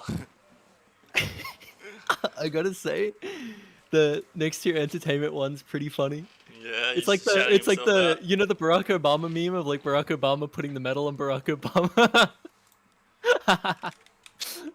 Yeah. Honestly, if I had to pick like a genuine one, probably the Rabbit Hole, because I go there for like my morning coffee on the way into work all the time. They make really good coffee. I can attest to that. So even if we weren't sponsored, I would still be saying that. They make some of the best coffee in the Darwin CBD, and I've had most coffee places in the Darwin CBD as someone that works there every day. So definitely do advise checking them out. Their food's great too. And one of our next tier members, actually, Morgan, he works there, so can help him out. We've got insiders on the Rabbit Hole, so just don't be a stranger around there, guys. Make sure you tell them we sent you, rather. And it's good to know that the Rabbit Hole is making a difference in people's day-to-day lives, supplying the coffee, getting you to work, and not to mention doing a great job while at it. We are just about to start here, guys. We've just had a toilet break issue. Just a shout out to the legendary toilet break in LCK. Apparently we're copying that here in NTE Sports, but we're about to get champs select underway. I'll switch over right until then, but I guess are the teams in roll order here, or are they just kind of piled in? Yeah, we did ask them to get in roll order. Obviously, when you're crammed into this small lobby, people might be off by one or two. Like I think Stairboy and Shortmaster last game, they actually swapped around, but I think this time we've nailed it. Everyone's in roll order, and it looks like we're good to go here. So you can assume the players are playing in their roles, but still, it is legal to swap around because I know some of these players. Definitely quite interesting here is that we've got Pandemonium up in the top lane, if that's the case. And correct me if I'm wrong, as someone who has played with Pandemonium on a number of occasions here, Bloodexa, but doesn't he normally rock the bot lane on either like ADC or support? So he's going to be on the complete opposite side of the map, filling a very different role this season, it seems. Yeah, it's this team Corona Spaceship is definitely a wild card here. We've a lot of players here haven't been seen before. I believe On Fleek has been seen before, but we've actually just jumped into chance. Like, let me slide us right over into that, and they've already gone and shot their first ban out the way. So what do you think about that? On Fleek, the real professional LCK jungler playing in the NTE Sports League. The real one. He's the real one, yeah. But we're just seeing some really quick bans out of Youngbloods here, and a pretty quick ban in response from Corona Spaceship there. So I just want to talk. What do we think about the like round 1 Zoe ban against Dark Knight every single round? Is that going to happen again this season, do we think? I think it's just a given. He's such a monster in the champion with the stats he puts up on his OP.GG, so that when you're seeing numbers like that, you're just like, it's kind of a no-brainer. Like, you don't even bother looking at the other teammates. You're just like, this dude Zoe is a problem, and just take it away. But like last season, it was kind of a problem, wasn't it, where the enemy team would just kind of ban out his Zoe, and then he didn't really have like much that he could flex to, not a lot of experience on other champions, so you would ban out the Zoe, and then Dark Knight would kind of fumble, but he's had an entire year to kind of prep a bit of a champion pool together, so very, very interested, eyes on him to see how he's going to perform around these Zoe bans this year, as opposed to last year, and see if he has a little bit more flexibility to his name. Yeah, I definitely want to keep a close eye on this mid lane matchup. Being a mid laner myself, obviously, and also just the development of these two players, because On Fleek was one of the better mid laners in the past, playing personally against him, and Dark Knight himself, no slouch, he's really a monster on that Zoe, but he has been working on his A game to improve his other picks, and yeah, he's definitely someone to look out for, and someone I look forward to facing myself, and I can't help but imagine that last pick is going to go to the mid lane here. For On Fleek versus Dark Knight here. I want to see how this mid lane ends up playing out, but we'll talk about the other picks we've got on the board right now. Both top laners, I believe, picked already. So what do you think of the matchup, Urgot versus Mordekaiser? Oh, well, Mr. Analyst, I should be asking you that question, but I don't know, I suppose that, like, Urgot, not really the best buyer of Quicksilver Sash, so he does have that against the Mordekaiser. In Mordekaiser's favor, I should say, being able to set up ganks really well with the ultimate, but I do think Urgot can kind of give Mordekaiser a little bit of trouble, especially if Mordekaiser does miss that EQ. Very vital to land that one. Looks like the jungle going to get swept up. It's going to be a Sejuani locked into the Mordekaiser Caitlyn. Fairly interesting, considering they do have a ranged top laner who is going to not be able to get in and help Sejuani apply those stacks of the passive to proc the E. But Caitlyn, also going to be the ADC of choice, locked in over here. Dark Knight locking in the brand. Bit of a flex pick between the mid and support role. We'll see what they decide to do with that. And then On Fleek, going to be our last pick here of round 1 before we head into second phase of bans. Yeah, what is going to get locked in? I do like to pair the Sejuani with melees here, but it is actually great setup, CC, if you land that ultimate from range for stuff like the Urgot and the brand to land their abilities after. So it is a really good enabler here. So very surprised we didn't see Morgana snatched away here into, obviously, Sejuani and Brand locked in first phase. Morgana seems like an obvious counter pick. You can flex it between the jungle and the support, and it's very relevant in both roles. I would have liked to have seen it, but nevertheless decides to go for something completely on the other end of the spectrum. Locks in the Alistar, kind of voicing the very famous words of Day9, the streamer, of just kill them. And that looks like that's going to be their plan in the bot lane here, locking in that aggro support, trying to say, okay, if you're going to lock in the squishy Brand and take him bot lane, he is going to have a Alistar jumping on his head 24/7, and Brand not the tankiest of champions. So definitely is going to be a little bit risky, especially when comboed with those Caitlyn traps. But looks like bans on both teams targeted towards the mid and jungle right now, unsurprisingly, but yeah. Vel'Koz and LeBlanc going to get taken off the board. I think Dark Knight, are those picks that you're aware that he's kind of been practicing to carry him off the Zoe, maybe? No, I haven't actually been doing my studying too much lately for these teams. I'm a bit blind to what people are playing these days, so I'm hoping as the season goes on I start to get that feel for what people's champion pools are. But Vel'Koz is a definite interesting takeaway, you know, like we don't see much of Vel'Koz mid lane. Yeah, LeBlanc and Vel'Koz here, definitely I would not consider meta champions in the slightest, but Diana and Fizz, on the other hand, both fairly decent. Diana, monster in the jungle currently, can also be flexed mid. Not quite as strong in that role, not commonly as seen, I should say.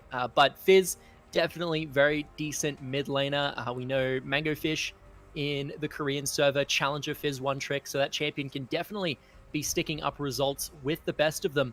Kindred getting locked in for the jungle, though, and I gotta say, Bloodexer, this is one of my favorite competitive jungler picks.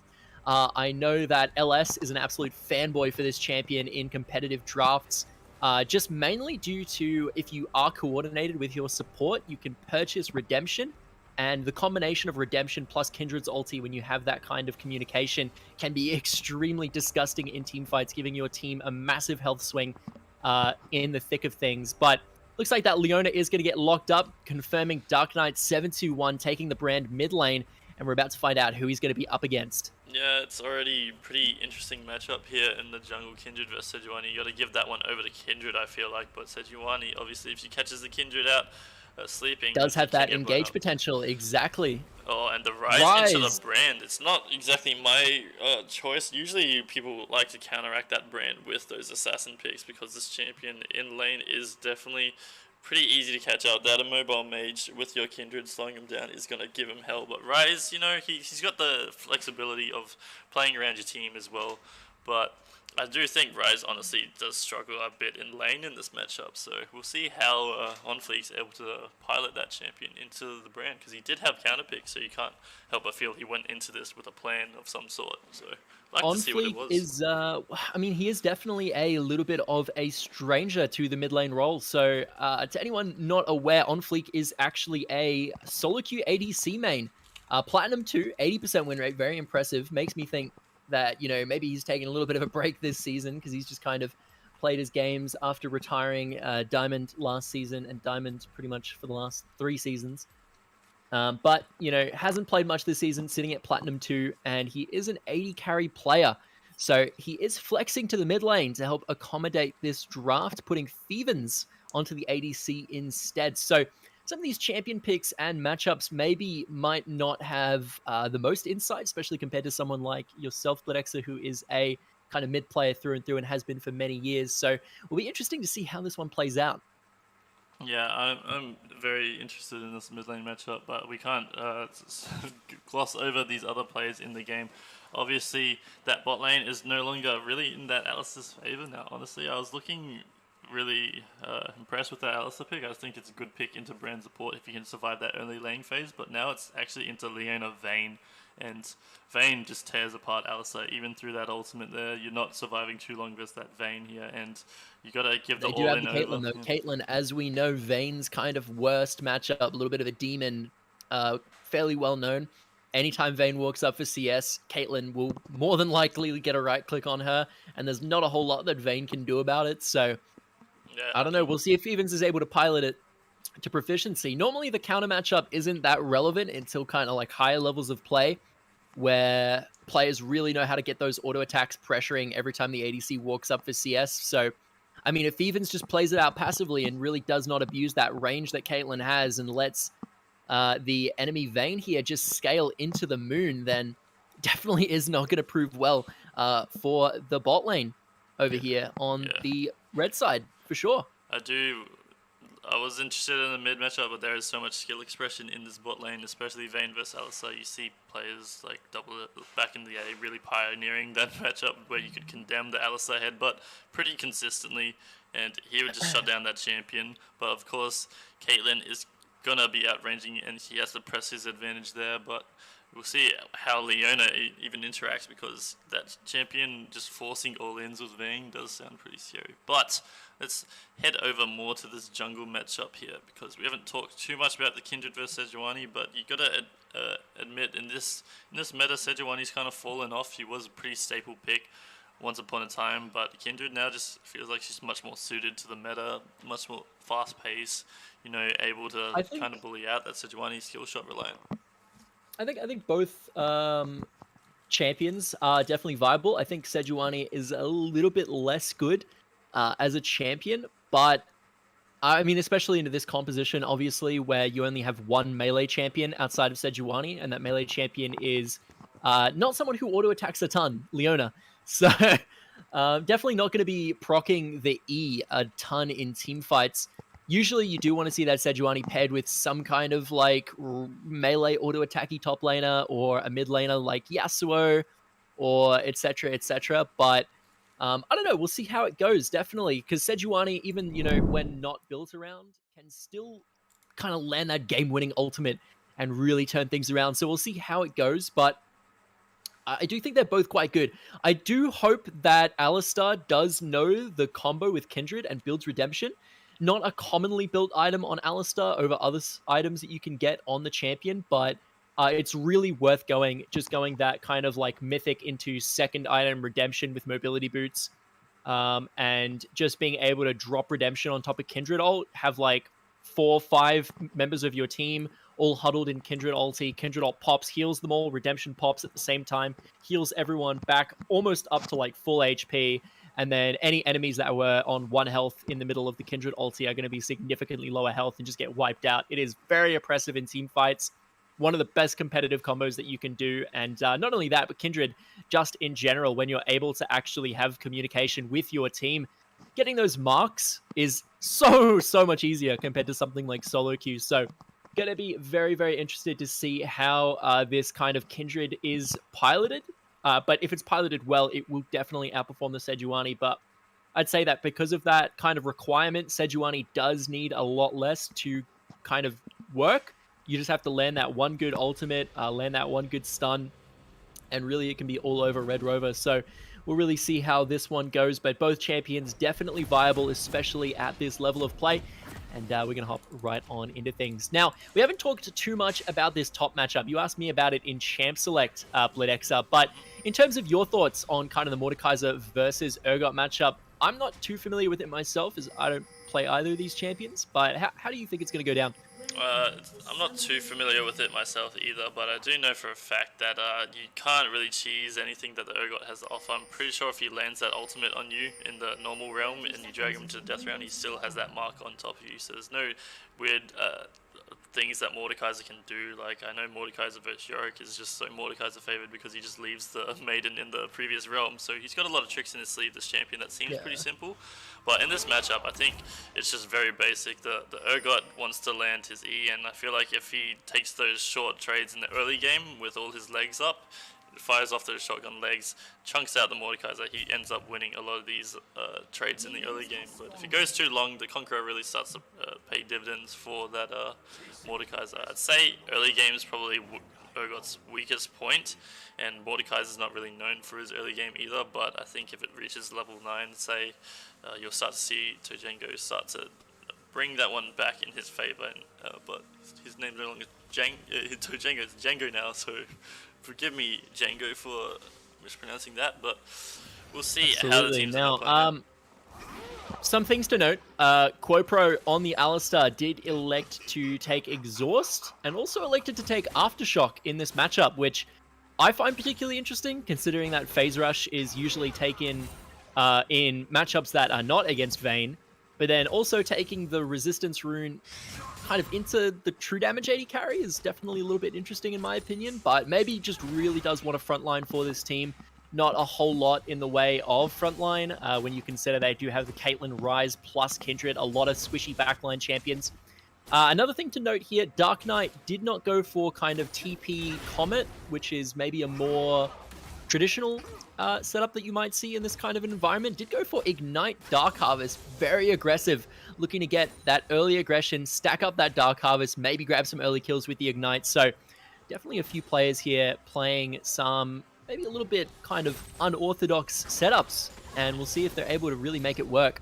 Yeah, I do love how players' playstyles can really be expressed through their item and mastery choices here. So you could say that Pro prefers Aftershock because he doesn't like to disengage after the combo. He wants to stay in there and get that Aftershock resistance. He wants to keep pushing his advantage once he's landed that combo. But Phase Rush is more about playing around those cooldowns and waiting for the combo to come back up, sort of thing. Yeah, so definitely. We'll see if he's able to utilize that Aftershock here. But yeah, in the terms of the mid lane, you want to see this brand stacking up that Dark Harvest. Ooh, here we go. Feven's getting collapsed on flash used, but an unfortunate headbutt is going to knock Leona right into Feven's. But here comes Kindred. Hunt does proc the E down onto the Leona. Steps into Caitlyn trap, getting very low. First blood going over to Kindred, but it is going to get traded by the Caitlyn. Vayne doing a good bit of damage. Hunt fails the Q dash over the wall. Nixu with a beautiful charge into flash. Going to lock up a double kill for himself. And Alistair having to flash to get out there to safety. Absolute disaster with Hunt missing the dash over the wall at point blank range. You hate to see it, but I mean, it happens even to Faker on the world stage, so really can't fault him there.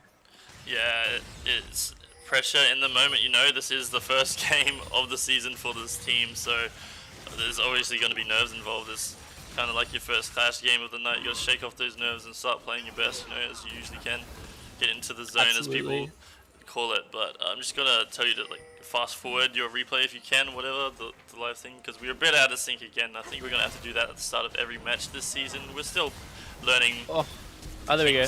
Just Kindred just died on your screen? Yeah, Kindred just got absolutely destroyed by that Casuarina. Back in sync then, I suppose. Which is good to see. And yeah, Nixu performing beautifully on this disadvantage. Oh, I should just ask what the clock is. It's like 4:27 for me. Yeah, okay, you're a tiny bit ahead of me now, but that's fine, I just sped up. But yeah, we've just seen Nixu pick up another kill for his team here, and this Kindred that's supposed to be doing well in this matchup is already falling well behind because Nixu is just, I think, well coordinated with his team there. It's an unfortunate result of the box skirmish and now picking that up again. That's going to be so much damage onto Django! Goodness me, that Mordekaiser combo when he does land the E into the Q and then the auto procking the passive, it is so much damage, especially on someone that, you know, can be considerably tanky like Urgot. Yeah, and my stream's just, not my stream, my game just likes to lag out. The replay is just making it so hard for me to just provide a quality stream here. I hope you'll bear with me, guys, but we're back in the game now. Django 2022 season, NTE gets a tournament realm and we'll be gassed. Yeah, we're able to just have a proper client, no bugs, no nothing, but yeah, the Urgot in the early game, like I figured, is suffering pretty heavily in this matchup, especially if not dodging those skill shots. You can actually CC become unstoppable during the Urgot E, so you can outplay that if you time your E with the enemy Mordekaisers, but Django obviously is, having a recall here. That's going to be a big wave.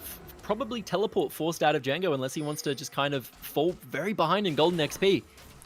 Yeah, I think he's going to come off that teleport. I think, you know, they're willing to sacrifice a little bit in the early game. Like I said, that Urgot does start to get better, and this team definitely scales here, but they're going in and bot lane here, though. Rip 420 is going to get the Kindred mark applied. A lot of damage, though, but Leona, such a... Oh, Feven's just grabbing the kill with the tip of that hilt over Peacemaker. Absolutely a beautiful shot, and that wonderful skill shot there is going to secure Caitlyn her first kill of the game. And it does have a little bit of a CS lead ahead of Vayne, which you do love to see. It is expected in this matchup, and definitely no disappointments there, even after dying early and Vayne being able to walk out with only an assist. And they're going to convert it into a dragon here. This is actually a beautiful bit of macro rotation, in my opinion, even having the mid laner come down. Yeah, I'm kind of expecting Team Corona Spaceship to get this early dragon lead because, you know, the mid lane pushes out faster with that rise. The Caitlyn usually has lane priority here, and yeah, the Kindred should be a lot stronger on these rotations than the Sejuani, so I'm expecting them to fall a little bit behind, but yeah, once that Vayne gets rolling, once the brand gets a few items completed, he's able to start wiping out these waves pretty easy with the new brand buffs, and yeah, Urgot does start doing a lot better into this top matchup too, so I'm expecting this Youngbloods team to scale up a little bit. Maybe we'll see them fight third dragon. But what do we think about the Hex Drinker rush coming out of Django's Urgot? Ooh, it is definitely a defensive one. I think he really does want to just not play like you know, the foundation for his team here. Not really foundation, but doesn't want to give a big lead over to the Mordekaiser because that's just a win condition. You don't want to give it to the enemy team. Very Yeah. strong Mordekaiser could definitely just, even though Vayne does pretty well to him, if Mordekaiser's strong enough, if he's able to 1v1 your Vayne in that death round, it spells pretty much disaster because you lose a huge portion of your DPS in team fights, and Vayne doesn't want to be buying items like QSS versus champions like Alistar. It just doesn't feel like a good pick up. But yeah, we'll see how it ends up going here in this top lane. So far, the Mordekaiser was doing pretty well, but he hasn't converted a massive lead because he ends up expending his own TP as well. So let's say Only a Tachanga's forced doing yes fine. lead right now, which is closing as Urgot does clear out this wave. So we'll see how that one goes. Kindred is going to get in a little bit of a kerfuffle though with Dark Knight, 2-level lead. Sejuani comes in, that's just going to be a kill over to Hunt. No way he gets out of that one alive. Dark Knight very low though as Ryze does come through on the ultimate and isn't going to convert it into anything. But meanwhile, bot lane, Rip 420 going in deep onto Quopro does land the CC. Vayne proccing those silver bolts, doing tons of damage. Going to take Quopro down to almost half his health and then back out of there and disengage. And Nick waiting in the wings. We'll see if they're able to collapse onto the bot lane. There is the ultimate. Forcing the flash out of the Alistar, but they're going in deep. They don't even care. Nick gonna slice up that kill under tower. Rip 420 flashing forward with the stun onto Stevens. They probably could have gotten that kill, but decide to back off instead. Maybe a little bit of miscommunication there. Yeah, the tower Chip damage. Ding Tower damage would have was only definitely needed ramping one or up. two more autos. They But yeah, decided tower to play damage it was safe. quite ramped up. The Vayne probably could have taken 3 shots maximum, and if the Caitlyn turns and fights, it might have been even 2. So they decided to play it a bit safer there. I can respect the decision. But yeah, we see how active Nixu is in this early game. Oh my goodness. That was I think extremely close. I think he was actually like dead there if he didn't. He procced a time warp health potion as he got hit with the bolt, and the like burst of health from it I think just kept him alive. Yeah, it was really close. Even if Vayne did some flash condemn shenanigans, maybe we might see Vayne pick up the kill there. But again, like these are just what if scenarios, crazy plays that you're probably not going to see at a competitive stage. I'm expecting people to play pretty controlled, but I'm also expecting to see some players that just want the glory and go for these crazy plays in NT sports. So excited to see the best of both worlds here. But Gotta give it to Nick here. 4-0 at 10 minutes. Yeah. Tons of pressure across the map. 4-0-1 at that. He's had 100% kill participation, and this matchup, like Brand I was saying. damage. Brand damage is ramping up. Brand, one of those champions in the mid lane where if you don't dodge those skill shots, the damage is bonkers. Yeah, and it's only just worse in the team fight when it all of a sudden is not even dodgeable anymore when he drops that, I think it's called Pyroclasm, that ult just so crazy now in team fights. He's able to bounce it onto himself if he has no other enemy targets around, so he's pretty scary in that duel situation too if Ryze tries to find him off in the side lane. We might see that Brand able to fend for himself there, and he's picked up the Ignite too. This Brand is going to be looking pretty strong in the 1v1, so I'm wanting to see Unfleet go for those rogue A little bit of a plays. collapse onto Rip 420 here, but Sejuani ultimate going to be zoning out Hunt. Quopro's all by himself. Meanwhile, Stevens getting 1v1'd by Xingding down in the bot lane. Nick charges forward with the Brand to assist. Ryze TP coming in, but it might be too little too late. They're taking huge damage from this Brand ulti. Kindred ult holding them out for dear life, but it's not going to be enough. Ryze going to be forced to flash away, and Nick not having the dash to follow up. Going to be a disastrous 3-0 in the favor of the blue side, and they are going to wrap all the way over to Dragon, get vision control over that. It's coming up very, very shortly, and they should be able to snag that one up for themselves. Yeah, Scratch fighting for the third Dragon. You fight for the second when you've got a lead like this. Your jungle's on fire here. Nixu performing so well. He whiffs the ultimate there from a good juke from Hunt, but just the follow-up so strong. Like, wasn't even a whiff though. It completely zoned out Hunt by standing right in between the two of them. yeah, it was a really well-placed ult. Hunt had to juke that one, and he just didn't have many good options afterwards. I think what I would have liked to see from Hunt is if he kept his AD carry alive with that Kindred ultimate there, it might have been a better scenario, but even then, yeah, it was just looked like completely lost once the teammates convert. And yeah, we've got a bit of an island in the top lane here. The Urgot's starting to fight a little bit back. He's got the Tiamat, so his wave Oh, looks but as pretty you good. say that, Death Realm does get applied. Pandemonium, he is getting 1v1'd, but here comes Hunt as he does come out of the Death Realm. Urgot Ult is going to take down one. Can Oh, he the take down fear. two? Is this going to be a 1v2? The Fear almost getting him the kill, but one auto attack should do it. And there it is. Hunt taking down Django in the top side and getting himself a little bit of plate gold from the Rift Herald.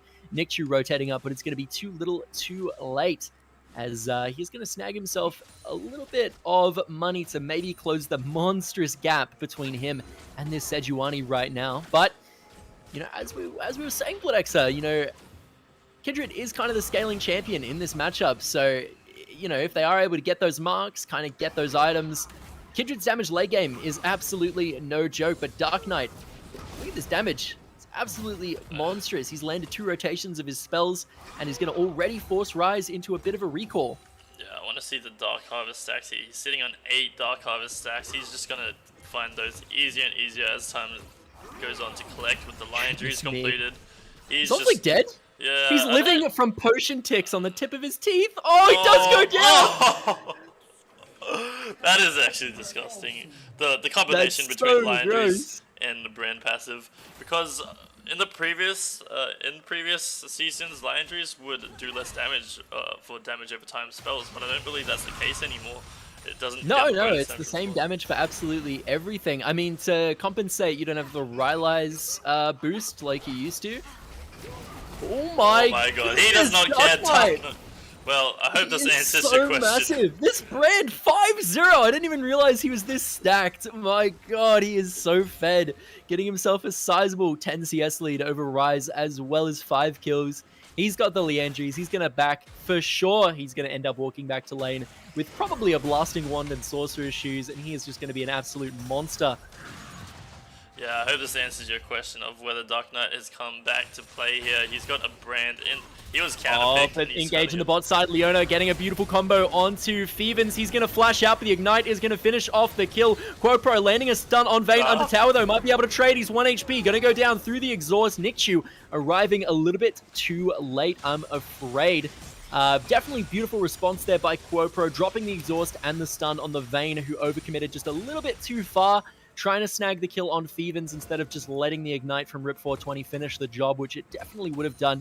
And it's just what happens when you get a little bit greedy. What can I say? Bloodexer, you were talking about those players that, you know, kind of just go for glory a little bit. And, I mean, can you blame them, though, with such a monstrous lead? 8 kills at 15 minutes ahead of their opponents. A massive 4.5k gold lead. I think he had the glory there if he played it correct. He had the Gale Force available, but he didn't use it to chase the kill. He tried to use it to escape afterwards, and you can't help but feel, but if he just shot the Gale Force straight at that Caitlyn, it would have finished her off. He would have been able to walk out, but alas, here we are. He's not used to the item. I did see him Django? post in chat. Django's a little bit low here in the Death Realm. Does have that Hex Ring, going to keep him safe. Oh, he's just going to go down. Pandemonium going to get that nice, beautiful Death Realm stat check, as we all know and love. Yeah, the Riftmaker completion does spike him a lot harder over that Urgot, but Urgot himself finally gets an item completion. Titanic is a pretty significant item, and oh my god, look at the brand damage Oh, here. Pyroclasm might be able to one-shot him. Ah, he is going to go down, but not before returning a kill, and that is going to be a fat 1,000 big ones in the pocket of Rise for his troubles. Definitely is going to make this matchup hopefully a little bit easier for him, getting such a huge gold swing. And I mean, that's kind of the thing about, you know, the current state of League of Legends, right? When you have these massive leads, you know, it's very easy to snowball to a win, but it's also just as easy to kind of throw it all away with those shutdowns, isn't it? Yeah, it's pretty crazy how much money you can get from just... Oh, Rip 420 is just going to go so aggressive here. Oh my Feven's gosh. getting absolutely hard punished for overstaying in the lane. Look at the Mordekaiser coming through here, trying to pick up kills. Counter TP, are they going to look to fight it, or is he just escorting them out with this? I don't know if he needed to pull the trigger on that one there, but, you know, wanted to play it safe, I suppose. Yeah, I think if that Mordekaiser had a flash over that wall, this is going to spell doom for them, but they weren't keeping track of that cooldown. They end up getting out with just the TP, but at least he's here for the dragon. The problem is both jungles are on the top lane, so there's no real threat of smites here, so we might even see a crazy play. Looks like they're going to concede the dragon, playing for the late game of this Rise, maybe seeing if the Mordekaiser can build a lead. But look at this mid lane skirmish here. Not even a skirmish, just A destruction. Bit of a slaughter, really. Yeah. Nikchu is going to get the second Rift Herald of the game dropped on him, and for the second time this game, he is not going to be able to defend Django's tower, unfortunately. But Hunt doesn't get killed by Nikchu, and is going to get flashed on. Has his own flash in response. Is Kindred going to go down? Does pop the Lamb's Respite to keep himself alive. Not sure if that was necessary there to live, but it was surely close. They're getting collapsed on, though. Yeah, definitely by Mr. Dark Knight himself. Does land the stun onto Pandemonium. The passive is procced. It is going to do a big damage. As we know, Blaze, one of the best passives for doing percent max health damage. Pandemonium is going to use the ultimate to try and avoid the Urgot ult, but Dark Knight is going to finish the job himself, take it out. But what he does do is goes down like a hero and buys himself enough time to let Hunt get out nice and safely, recalling in the top alcove. Yeah, Hunt makes it out with his life, but it's still not looking good here. The pressure the bot lane is now going to get from that skirmish is pretty insane. They're looking to take down that turret. The Vayne's looking pretty strong, looking to hit that next item power spike and just really become a force to be reckoned with here. Champions like Mordekaiser, Ryze, and Alistar just don't really do well with the amount of damage he can just put out. So if we're not finding these Alistar engages onto the Vayne, but there's also the target of Brand, you know, it's really becoming a worrisome situation, and with champions like the Sejuani being so strong. Oh, there we go, we talked about it, the condemn on the Alistar combo. But Quadro needs to watch out, he's getting low here. Yeah. Barely lives from the skin of his teeth thanks to Thevens with the heal. The rotate's they're coming not able to through. trade anything back. In fact, Rip 420 is going back in onto the Caitlyn. They're going to take him down. Quopro is going to trade his life. No, he's not. He's going to get out barely. A bit of a misclick there coming out from Vayne. There is action going on all over the map. Oh my goodness, I cannot keep track of it all. Quopro dodging Dark Knight skill shot best he can. Hunt going to get taken down by the Pyroclasm. Sejuani ult is going to go a little bit wide, and it looks like the Leandri's Torment is going to finish off Alistar, cleaning up the bot side of the map. 4 kills going over to the side of blue, but they are going to trade back 2 kills of their own onto the enemy bot lane. Django still has ult here, he's so looking for this Mordekaiser. I'm surprised he just didn't go for it straight away. He's playing it pretty safe around the Mordekaiser's range. Looks like he's going to walk out. And yeah, like we talked about, the Urgot is starting to ramp up in this matchup now, and the Mordekaiser's not really finding himself a lead, and can't really ask for even much better itemization. He had the Rift Maker, he had the Steel Caps. It's just, now it's just this Urgot champion is starting to really become a problem. And yeah, speaking of problems, that Brand is sitting on 9-1. He's got 10 stacks on his Dark Seal. I'm wanting to see Magi's come out, to be honest, but we'll see what he can afford right here on this back. Vayne's starting to get all the golds he can, farming up the jungle. She's just level 10, just shy of the jungler's levels here. She's starting to become such a powerhouse. And yeah, this Casuarina Spaceship struggling to keep up. I want to see some more active players come from this Ryze here. The Realm Warp and the Everfrost is such a strong tool for setting your team up for plays here, and I think that's all they can really look for. Flat out fights are not going to be in your favor with the Vayne and the Brand being so strong, but catching them out, not too difficult to ask for with these sort of champions. But yeah, they are going for the Fnatic push here. See if it works out. I don't know if they expect to. They do walk up. Quopro might be getting caught out here. Django dashes forward. Leona does land the Zenith Blade. Quopro has a flash of his own, but the double ultimate! They do not want this cow getting away. He's going to get taken down. And now maybe they look towards Baron here, potentially.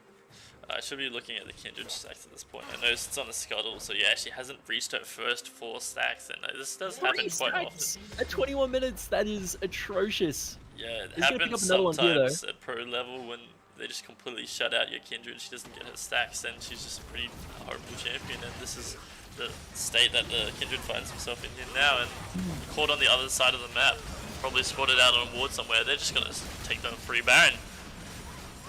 They're going to snatch that one away, and it does look like they are going to try and make a play bot side, but Django TPing in to maybe defend the tower, but might have been a TP to his own demise, as the Ryze damage at this stage of the game, along with the Kindred, is proving a little bit too much. Hunt not only going to pick up a kill, but also another mark, putting him a little bit more ahead, and 6 marks is kind of the point where Kindred really does start to do some damage with that. Ooh, Lamb's Respite gets popped incredibly early. Xingding is sitting a little bit low, does not, unfortunately, manage to find himself a kill, but does force considerable numbers from the enemy team to head down to that bot side. They probably would have done it anyway due to the dragon coming up, but... Yeah, it's pretty strong showing here from Youngbloods. Not much else to say here. Dark Knight is tearing it up on this brand. Nixu's having a flawless performance, setting his team up so well, and yeah, just this Vayne is going to become a huge problem now. My eyes are really on Mordekaiser and Rise as we head into kind of like trying to deal with this Sejuani, because we'll notice that Sejuani right now in this point in the game is absolutely only itemized towards armor, really. They do have the Sunfire Cape, which is a little bit of mixed resistances, which is still weird for me to say, but they also have just Thornmail, straight Thornmail and Ninja Tab Eyes. So I think Rise and Mordekaiser is going to do considerable damage to this Sejuani, despite kind of how much tank items they're building, because they're really not optimizing towards any of that magic damage present on the side of Corona Spaceship. And not only that, but, you know, Rise and Mordekaiser kind of AP characters that you would consider fairly good at taking down tanks as it is. But Dark Knight is going to walk over a ward here, decides to not face check the bush. Quite intelligent of him, but definitely does nearly cost him his life. He's going to skedaddle on out of there before he gets caught out. Yeah, right now we're just seeing a lot of bush camping. They're looking for these picks. They have an excellent comp to just lock up a target. Checking the wrong bush, but speaking of, looks like Oh, Quopro screws up the pulverized combo and is going to cost them maybe a pick there. But Johnn. Dark Knight not afraid to walk up here, do big damage to Quopro. The Pyroclasm coming out already, but it is only going to do not even half his HP, as he does force out the Unbreakable Will as we head in towards this tier 2 mid lane fight potentially. Yeah, Dark Knight does not have that Pyroclasm available to force the squishies out from under the tower, but he might not even need it. His basic spells right now doing so much damage. Look how much he's just chunked Quopro for. That could have been his death if he got hit by that W. On Fleek does have that spell shield, but it's also gone down. They do have to be very, very careful here. Django and Spingding just kind of pressuring this bot side. And, you know, this 3-2 split is proving very effective. They're not able to match both lanes here very effectively at all. Yeah. Django might have overstepped a little bit, doesn't quite get caught out by the Death Realm. Decides not to pull the trigger on it. Yeah, they're just generating so much threat. I do want to see just they do this Rambo play on the outside. Just go pick a target. If it's the Brand or Vayne, excellent. But ooh, they're going in here on Leona. Rip 420. Beautiful Sejuani ultimate and flash, shutting down Quopro from engaging onto Rip 420, following up on the Rise stun. And now Quopro might find himself in a spot of bother as Urgot and Dark Knight walking forward is able to get out to safety though, and it looks like both teams are going to reset, go back to a little bit of a neutral state, just clearing out these waves. And Baron buff falling off the members of Youngbloods now. Yeah, I think it is going to come down to this next dragon here. Is going to make or break the game here. I do want to see Corona Spaceship do one last ditch effort, you know, look for a pick before this dragon fight. You have the tools available, Ram Warp, you've got the Death Realm if anything ends up happening, that you need a plan absolutely. B, you know, you gotta do something here. That's always kind of the wild card factor of a Mordekaiser that not a lot of people think about. It's in a game like this where nobody has QSS. You might not be able to Death Realm and kill someone as Mordekaiser, but like if you walk into a team fight before Brand is able to click Pyroclasm and you ult him, and then you can just run away from him the whole time if you want, but he's still going to spend like 5 seconds where he can't ult your team. And that's really huge, but Pandemonium is going to get caught out here in the side lane, potentially decides to pop the Death Realm onto Vayne. Is he going to be able to finish her off? Absolutely not. This Vayne is massive. Spingding picking up a easy 1v1 kill. Doesn't even need the help of Rip 420. And they are going to be able to secure themselves a very unfortunate 5v4 advantage with the Dragon coming up fairly shortly. It's a good attempt, but Vayne at this point is just going to be so much trouble. It doesn't matter what you build as that Mordekaiser. Oh, Rip 420's getting collapsed on though. This could be a kill. Does pop the Solar Flare, but it's not going to do anything to stop him from going down. And now Hunt maybe looking for more, but do decide to back off. Spingding is isolated from the rest of his team now, has to back off as well. And this might have been the pick that they actually needed, as they are, now that there's less than a minute on the Dragon timer, going to be likely facing a 5v4 scenario, as they will have Mordekaiser respawning before the Dragon comes up, but Youngblood's not going to have Rip 420 joining them in time. Yeah, this is the exact window that you should be looking for. The Leon is still not there. Look for a Realm Warp play. If they had any vision They really do have to be grouping up right now, you're right. They do walk over wards though, which is a little bit unfortunate. Pandemonium maybe walking up a little bit too far there. Could be getting blown up by Brand if he's not careful. Yeah, now Leona's well on her way. The Dragon's going to be spawning in around 30 seconds, I'd say, and they've just got no control over this jungle here, and it's just only a matter of time before that face check comes through. You're probably going to die. Looks like they might actually be trying to trade the soul for maybe trying to grab this Baron here as it comes up. They're going to be spawning it around the same time. But there's a pick there. The whole squad's there to take off the Leona. Rip 20. Is he going to go down? Oh, That's the trap! tanky Leona, but not tanky enough. Is going to go down. He's going to step on a trap. Dark Knight gets the exhaust popped on him. Lem's Respite, out of pure respect for the damage he can output, he's going to go down. Death Realm onto Spingding. This could be the fight they need. Pandemonium chasing down Vayne. Nichu zoned out. Pandemonium is going to go down to the Vayne 1v1, but the damage might have been done. Spingding, I don't think he has the damage to outplay this. It is 3v4. Quopro is going to find himself going down. Nichu is going to go down as well. Django and Nichu might have just cleaned this one up. Feven's escaping with a sliver of health, but Nichu is in hot pursuit, not letting this Caitlyn get out alive. Oh, and they're not even rotating down towards the dragon. Oh my goodness, that W just clipping at the edge of her hurt box, and that is going to be a clean ace. How did they do it? What was a 5v3 situation after a disastrous catch on the support and mid laner of Youngbloods turns into a one team fight thanks to some beautiful kiting coming out of Spingding there, keeping himself nice and alive, doing very relevant damage to the key members, and then Django and Nichu absolutely just being elusive on the outskirts of that fight until they were able to re-enter and wipe the floor with the side of Kuroda Spaceship, secure themselves the Ocean Soul, and hopefully secure themselves the game. Yeah, I think people sleep on Urgot as like a mid to late game character. He still outputs so much damage. Please don't tell Leon is caught again. Rip 420 getting picked again. That Solar Flash should not have stunned. I'm going to say it right now. There's no way he was in the middle of that. I was just going to say, if I can't finish this sentence fully, Leon gets picked again. I did tell them to go for more picks, but like, this is getting outrageous with how many times I've noticed that, yeah, Rip 420 is always the one to kind of get collapsed on, isn't he? But that's not even that bad of an idea, really, because it's a Leona with Aftershock and W. This Leona is so tanky. How much armor and ammo are they getting from Eclipse? 57 armor, 48 magic resist while that thing is on.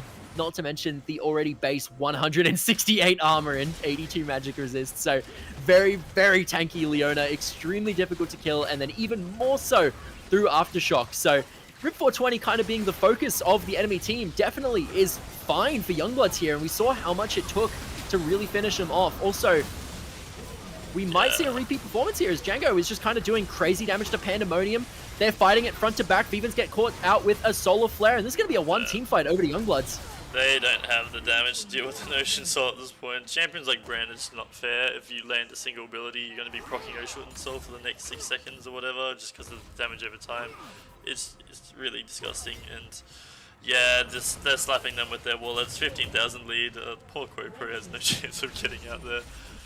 And yeah, Youngbloods are going to finish off the Corona Spaceship team right now. They put up a pretty decent fight. There was almost a moment where they were able to turn it around, but just the players you weren't expecting. Well, Nichu's been having a flawless game, but Django, after having that like mediocre early game, just turns up really hard. Absolutely though, right? But like, what can I say? 11-0-9 on Nichu here. 11-2-7. Dark Knight putting this forward as a proclamation of go ahead, ban my Zoe, see what happens. I don't need it anymore. This is not 2020, folks. We are in the 2021 League of Legends NT season, and the players have changed. They've had an entire year to fill their weak spots, and it looks like Dark Knight here has done that in spades, finding himself the picks to play at a level of competition when they do get that first ban Zoe onto the field. So really, really excited to see more out of this player and more out of this team. Nichu, kind of in previous seasons, obviously nothing against Nichu, one of the friendliest people kind of in the NT community. Really, really friendly guy. Known him for years. But, he's not really been the kind of that star player in previous seasons that we have seen him here. And I think, maybe this season something might have clicked. And if he has this kind of performance and he keeps it up over the course of the season, like, we're looking at potential team MVP. Yeah, it was a monster performance, just from the start of the game to the finish. So consistent. I am so sad that he flew away his flawless game just for a fountain dive at the end, but it is what it is. He's having fun in the moment. But yeah, that was a pretty disgusting performance from him. Can't really fault the Absolutely. man You at say all. Nick Chu definitely grabbing the MVP of this game too. Yeah, if we're going to move on to MVP discussion, I'll slide us over to the client. We can have a look at the closer details, such as damage dealt. And you can look at the damage dealt from Nick Chu. You can't say it's an amazing amount, but that's obviously not Sejuani's role here. I think it does get overshadowed. But look at the damage taken, though. I mean, Kindred has even more damage taken, but Somehow. not exactly the role you want to be playing as Kindred. But I do think it is just overshadowed by the fact that this brand and Vayne was so accelerated. The brand numbers, if he lands a single ult in the team fight, he's probably already pumped out 2,000 to 3,000 damage with one ability alone. It's just that crazy. So I think absolutely. the Southern champions, obviously a great performance from Spingding and Dark Knight here. You want to give props to them, but it's just the early game presence from Nick Chu was too much, and pretty much a flawless performance from him. I don't want to give it over to him, but the beauty. I think some takeaways here to any teams that are looking at Youngbloods, kind of really looking for a way to deal with them. I would honestly say that like trying to keep Rip 420 here off of champions like Leona and Alistar that are incredibly tanky and hard to focus down is probably a pretty good idea, because Rip 420 was like in the wrong place at the wrong time, like time and time again getting caught out by the enemy team, but then just wouldn't die because you're a Leona. You just click Q on someone, press W, get a billion armor and MR, and are just absolutely unkillable and can just kind of walk out while your team just collapses and kills the people that were trying to kill you. But I think if Rip 420 is on a pick that, you know, isn't allowed to walk out of situations like that for free, you kind of force him onto something that can kind of explode. I think it could potentially be like maybe something that, you know, Youngbloods do have to work on, because I mean, QuoPro in comparison definitely was not getting caught out nearly as much. But, you know, it was just kind of the rest of the team's performance that really just kind of washed over the tides of Corona Spaceship. So we'll see if teams are able to take note of that and kind of capitalize on that in future ban phases. But, I mean, in the meantime, do you have any closing words on Game 2 here, Bloodexa? Yeah, actually, just one more thing, because we allocate the MVP of the winning team, we should maybe discuss the losing team's MVP, because we do give prizes out to both this season. So it is probably going to be controversial territory. It was a pretty one-sided game, so obviously we're gonna. I think. Well, I mean, Pandemonium is the only person that you could argue like one lane, right? Yeah, laning phase is one thing, but Solo kills his laner. I think it's important how you handle the phase after laning too, and if you look at the damage dealt graph, you actually end up seeing this Kindred, who had probably one of the worst starts you could have as a jungler. Yeah, they lost the skirmish in bot river, and then he comes back and he gets caught out by the mid lane jungle rotation over that scuttle again. Starts off the game basically 0-2. So it's just a horrible start. And I think Hunt's ultimates were not good. Yeah, not although admittedly, it's not like you were going to land an ult that probably would have like crazily turned around a game in the first place. But we mentioned in that bot fight, right? Like, didn't pop the ultimate to save Fevens in time when he could have, and he kind of dawdled around and couldn't decide between helping his ADC and helping his support, and ended up just letting his ADC die to the Vayne 1v1. And I think QuoPro definitely screwed up too many Alistar combos, too many times where Pulverize was just missed, and, you know, it's a point and click combo. So probably wouldn't slot MVP there. I think this on is why Fleet, it's controversial. It's like you can look anywhere, you can point out the flaws pretty easily to a team that lost, but you can't really see where they did well. And I think it is pretty understated that despite having that terrible start as Kindred, you're able to output the most damage on your team. Despite that Mordekaiser having that good laning phase, you know, you'd think he'd convert that, but he ended up not converting it into anything. And on Fleek, I think he pretty much got dumpstered in lane. The brand just ran him over. He should have been looking. I was going to say that about On Fleek. On Fleek has TP advantage over Dark Knight. He has Realm Warp, and Ryze has definitely more wave clear than Brand early. Up until like Brand starts to get some items, and Brand was first to like most of the bot fights that On Fleek like had to TP into to match Brand, which, you know, like should never happen in that matchup. On Fleek should have like always been there first, and I feel like a lot of those kind of bot fights that, you know, Spingding and Nick Chu snowballed off of to take over the game definitely could have gone a lot differently if On Fleek was you know, able to get there first. Yeah. And then yeah, like so to me it would be between Thievens and Pandemonium, but you want to like slot it towards Hunt here. But as you said, the damage dealt, Hunt does have a considerable little block over the rest of the team in damage dealt. So, if that's kind of what you want to base it off of, then I could definitely see it going to Hunt as well. Yeah, I think at the end of the day, when you don't have much to go off, you can always fall back to statistics here. Like we do see him fall over in the early game. That was a huge blow to the team, but he did come back a lot better than his opponents did. And that is true. We saw he didn't have many resources. I think he was 0-4 or 0-5 at some point, and he Yeah. managed to finish off the game 6-9, which is no stack pretty Kindred, decent. ending up putting out this damage. Like, if he's able to do that, you'd expect him with a lead to put out even more. So I'm gonna just make the decision to go over there, just because we are at a bit of a stalemate here.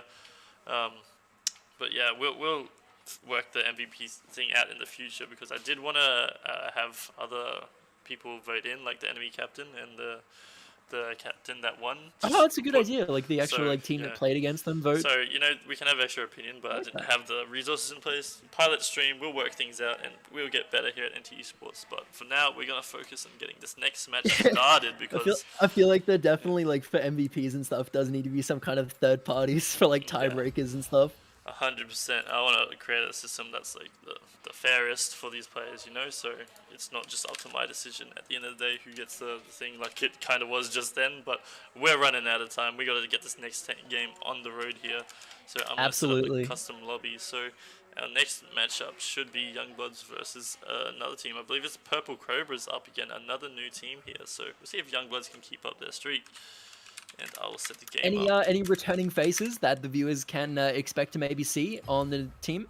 Oh, Purple Cobras, I believe they are a wild card coming out of nowhere, starting to... Oh, all fresh faces, all 5, really. I believe so. I believe I've seen a couple summoner names in some of the more uncommon tournaments. The name Nervous, their team captain, does ring a bell, but I can't really put my finger on it here. So we're definitely excited. Well, we'll see how this kind of wildcard team coming out of nowhere is able to perform. Yeah, so we're just going to set this one up here. I'm going to hop in spectators, but Jadius, bunch of people actually messaging me. Sorry, I'm just trying to keep things under control, but Youngbloods will be red side now. Purple Cobras, blue side, a bit of TOing going in the background. But yeah, why don't we slide over to our sponsors to fill this dead air. I'm not sure if you can see it on the stream here, but we'll just go ahead and talk about our major sponsors again. Give them another shout out, appreciation, and yeah, just show our support to Paul's Iced Coffee, Northern Territory Government, and McDonald's Darwin. Big sponsors for the season, wouldn't be happening without them. The prizes have never been better this season, and we're expecting to get a lot more to give back to the community. So it's gonna be absolutely McDonald's. I believe it's McDonald's Johnston, isn't it? Specifically. It says McDonald's Darwin on there, so I believe it. I'm not. Do not fact check me at all, but I believe most McDonald's around Darwin are owned by the same person. But I see. Well, wrong. So, as we all know, some of the finest food that you can get in the top end after midnight is found in the Golden Arches. So definitely happy to have them on board.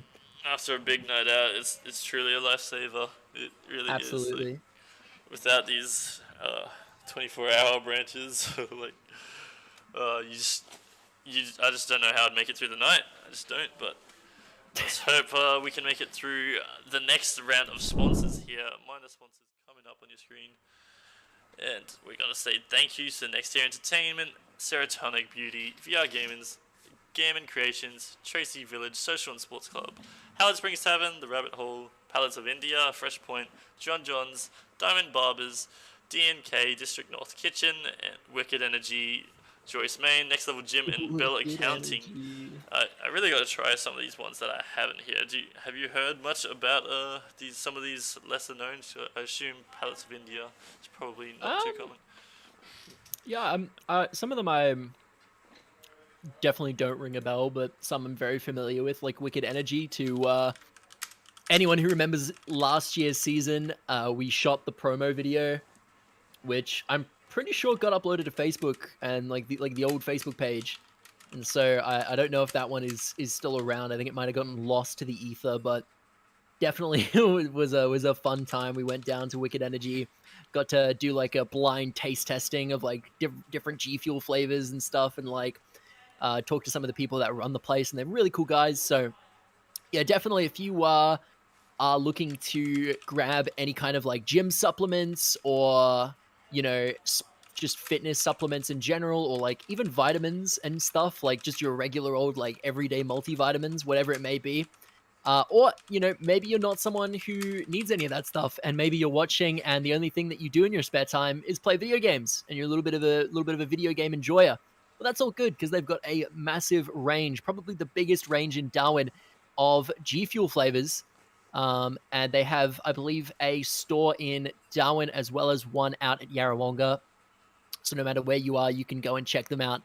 And yeah, but without further ado, we are hopping right into Champ Select. So we should discuss that. Mundo getting banned out again. Is the new Mundo just like a terror in scrims or something? Because he's been first ban phase basically every single game that like I've seen today.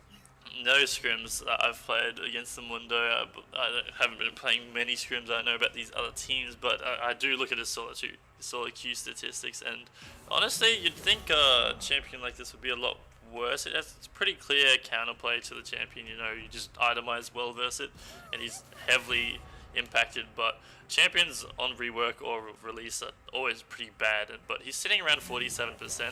Some champions, when they released, even though they were broken, sat on like 40% win rates just because of the learning curve to that champion. And I feel like, do you remember Yumi? Yeah, it was really bad. Release Yumi was like broken just about, but yeah, it still had like a 32% win rate or something ridiculously low. So I think when people learn the limits of this champion really well, he's probably going to be one of the like better tanks up there. Like forcing this itemization out of people is no joke, you know. Like if, just say to round off your comp, you know, your team doesn't have much healing. As soon as you build a Mundo, everyone has to itemize all of a sudden. It's not a joke. You can't ignore this champion if he's a main tank. Otherwise, he's just going to be unkillable and he's just going to run you down. But speaking of running you down, D-Kane.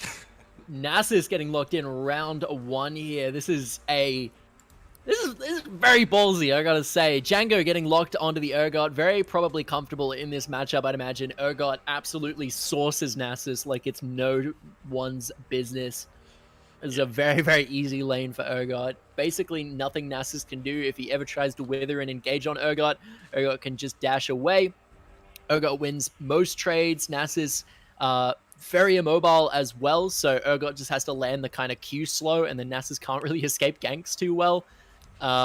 It's a nightmare for Nasus for sure. Urgot has so much kill pressure in so many ways to avoid his damage. But we've got Nikchu locking in the Caitlyn for Spingding again. Actually, no, Spingding was on Vayne, wasn't he? So this is going to be Spingding on the Caitlyn this time. And Olaf getting locked in for Nervous. And the Annie, you love to see it. I gotta say, I'm so excited to see the Annie lock in. Annie is absolutely one of my favorite champions to see kind of in these lower elo games. Really, really abusive against players who are uncoordinated and can just randomly get blown up by her. And yeah, I think Annie and Malphite are probably like my two favorite champions to see locked in Champion Select, because those champs can just get so much done. You can pick Annie in like 4 roles. You can pick Malphite in like 4 roles and like do well. So definitely like both of those champions extremely really good, but never really seen. So it's good to see Annie, and looks like Nico is going to be the matchup. Yeah, you'll have to forgive the scuff transition there for the logos. I do always forget the stuff.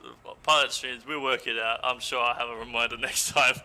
But we've updated the logos now. They are on the correct sides too. And yeah, just to talk about the picks, I do think the top lane is pretty Urgot favored until that first item completion. It's just such a crazy spike to complete Divine Sunder at this patch. I think it can't be understated. I believe Nasus has been like recently nerfed or copying a nerf next patch, because literally Divine Sunder on him has just made him so oppressive into some melee matchups. It's just an instant win as soon as you complete that item. So I think there is a ticking time bomb there in the top lane. We'll see how well Django can push his lead in that lane, but I think Nasus is just sitting pretty with the lifesteal. I'd like to see how the matchup plays out, because yeah, there's been a lot of item changes that have, you know, maybe skewed the tides, but the rest rest of the team, I'm thinking Nico into Olaf is a pretty poor matchup for that Nico. You don't have too much in the way of an escape, so you have to be able to turn and burn that Olaf. And if he's fed enough, he's just gonna run train on you. So I'm hoping to see Dark Knight can play really well around that Olaf, dodge an axe. Otherwise, if you get hit by that single ability, he's running you down here, and there's not much that can save you from Ragnarok Olaf, unfortunately. So we'll see how well Nervous plays this in the early game. But yeah, looks like we're going back to that Leona, but it was a player change in the bot lane here. I'm not sure if he's hopped on a different account, but it's all of a sudden it's Fast Runner. I believe this dude was on the starting roster, so not completely familiar with the Youngbloods roster thus far, but yeah, Leona getting locked in and answered by the Thresh, which is pretty good pickup. Being able to fly away that Zenith Blade is such a crazy tool to take advantage of in the matchup, and I'd say it's pretty good tool to use against Zac too, with that elastic slingshot. I'm fumbling over my words as I try and edit these things in the background. But yeah, the Zac is locked in there for the Nikshu. Nikshu really favouring these tank junglers. Now that Sejuani's taken away, he's gone over to that Zac. And again, Absolutely. I feel like so much skill expression in this bot lane. I gotta say, Endome on the Thresh is gonna be kind of make or break here, because, you know, being able to flay out Zenith Blade, deny Leona the engages, land those hooks onto Spingding's Caitlyn, setting up the Jinx traps, it's just going to be a real matter. Like, this matchup, if Endome is useless and does nothing, Caitlyn is probably going to bully Jinx fairly hard, is just going to get collapsed on by Leona constantly, and is going to have a terrible time. But if Endome is able to perform on this Thresh pick, then this could be a very favorable bot lane for Purple Cobra here. So we'll definitely see how they're able to do things. But I love the Olaf pick. It's great into Nico, beautiful into Leona, beautiful into Urgot, beautiful into Caitlyn. Zac, their whole team just gets washed by Olaf clicking the R button. So honestly, why they drafted some of these champions when they saw Olaf locked in like phase 1 does make me kind of wonder what's going on in their heads a little bit. But I mean, aside from that, Annie, as I mentioned, love to see the pick. Nasus, maybe not the best champion, especially not into Urgot, but he is a champion that kind of has a very linear game plan, and if they're not able to shut it down, will definitely get out of control. And, you know, when you have a bot lane that has Jinx, and you probably want to be putting stock as the Zac into shutting Jinx down from scaling, as that champion obviously does outscale Caitlyn fairly, it gives Nasus a little bit of space here. So I really do love the draft of Purple Cobras here. And while I think the individual champions are very strong on the side of Youngbloods, I think into the champions they're facing, they're maybe not the best. But what are your thoughts, BloodXR? honestly, I'm excited to see the Annie pick. We haven't seen Annie in such a long time, and like Ellis preachers out there will definitely say it's basically such a strong pick in the low elos, which is basically where we reside in this region. So, I'm just curious to see how it will play out when piloted. We'll see if she's able to do that. Honestly speaking, I haven't seen Annie in such a long time. People never play this champion, and I believe she can shield her allies now. There's some crazy stuff you can do.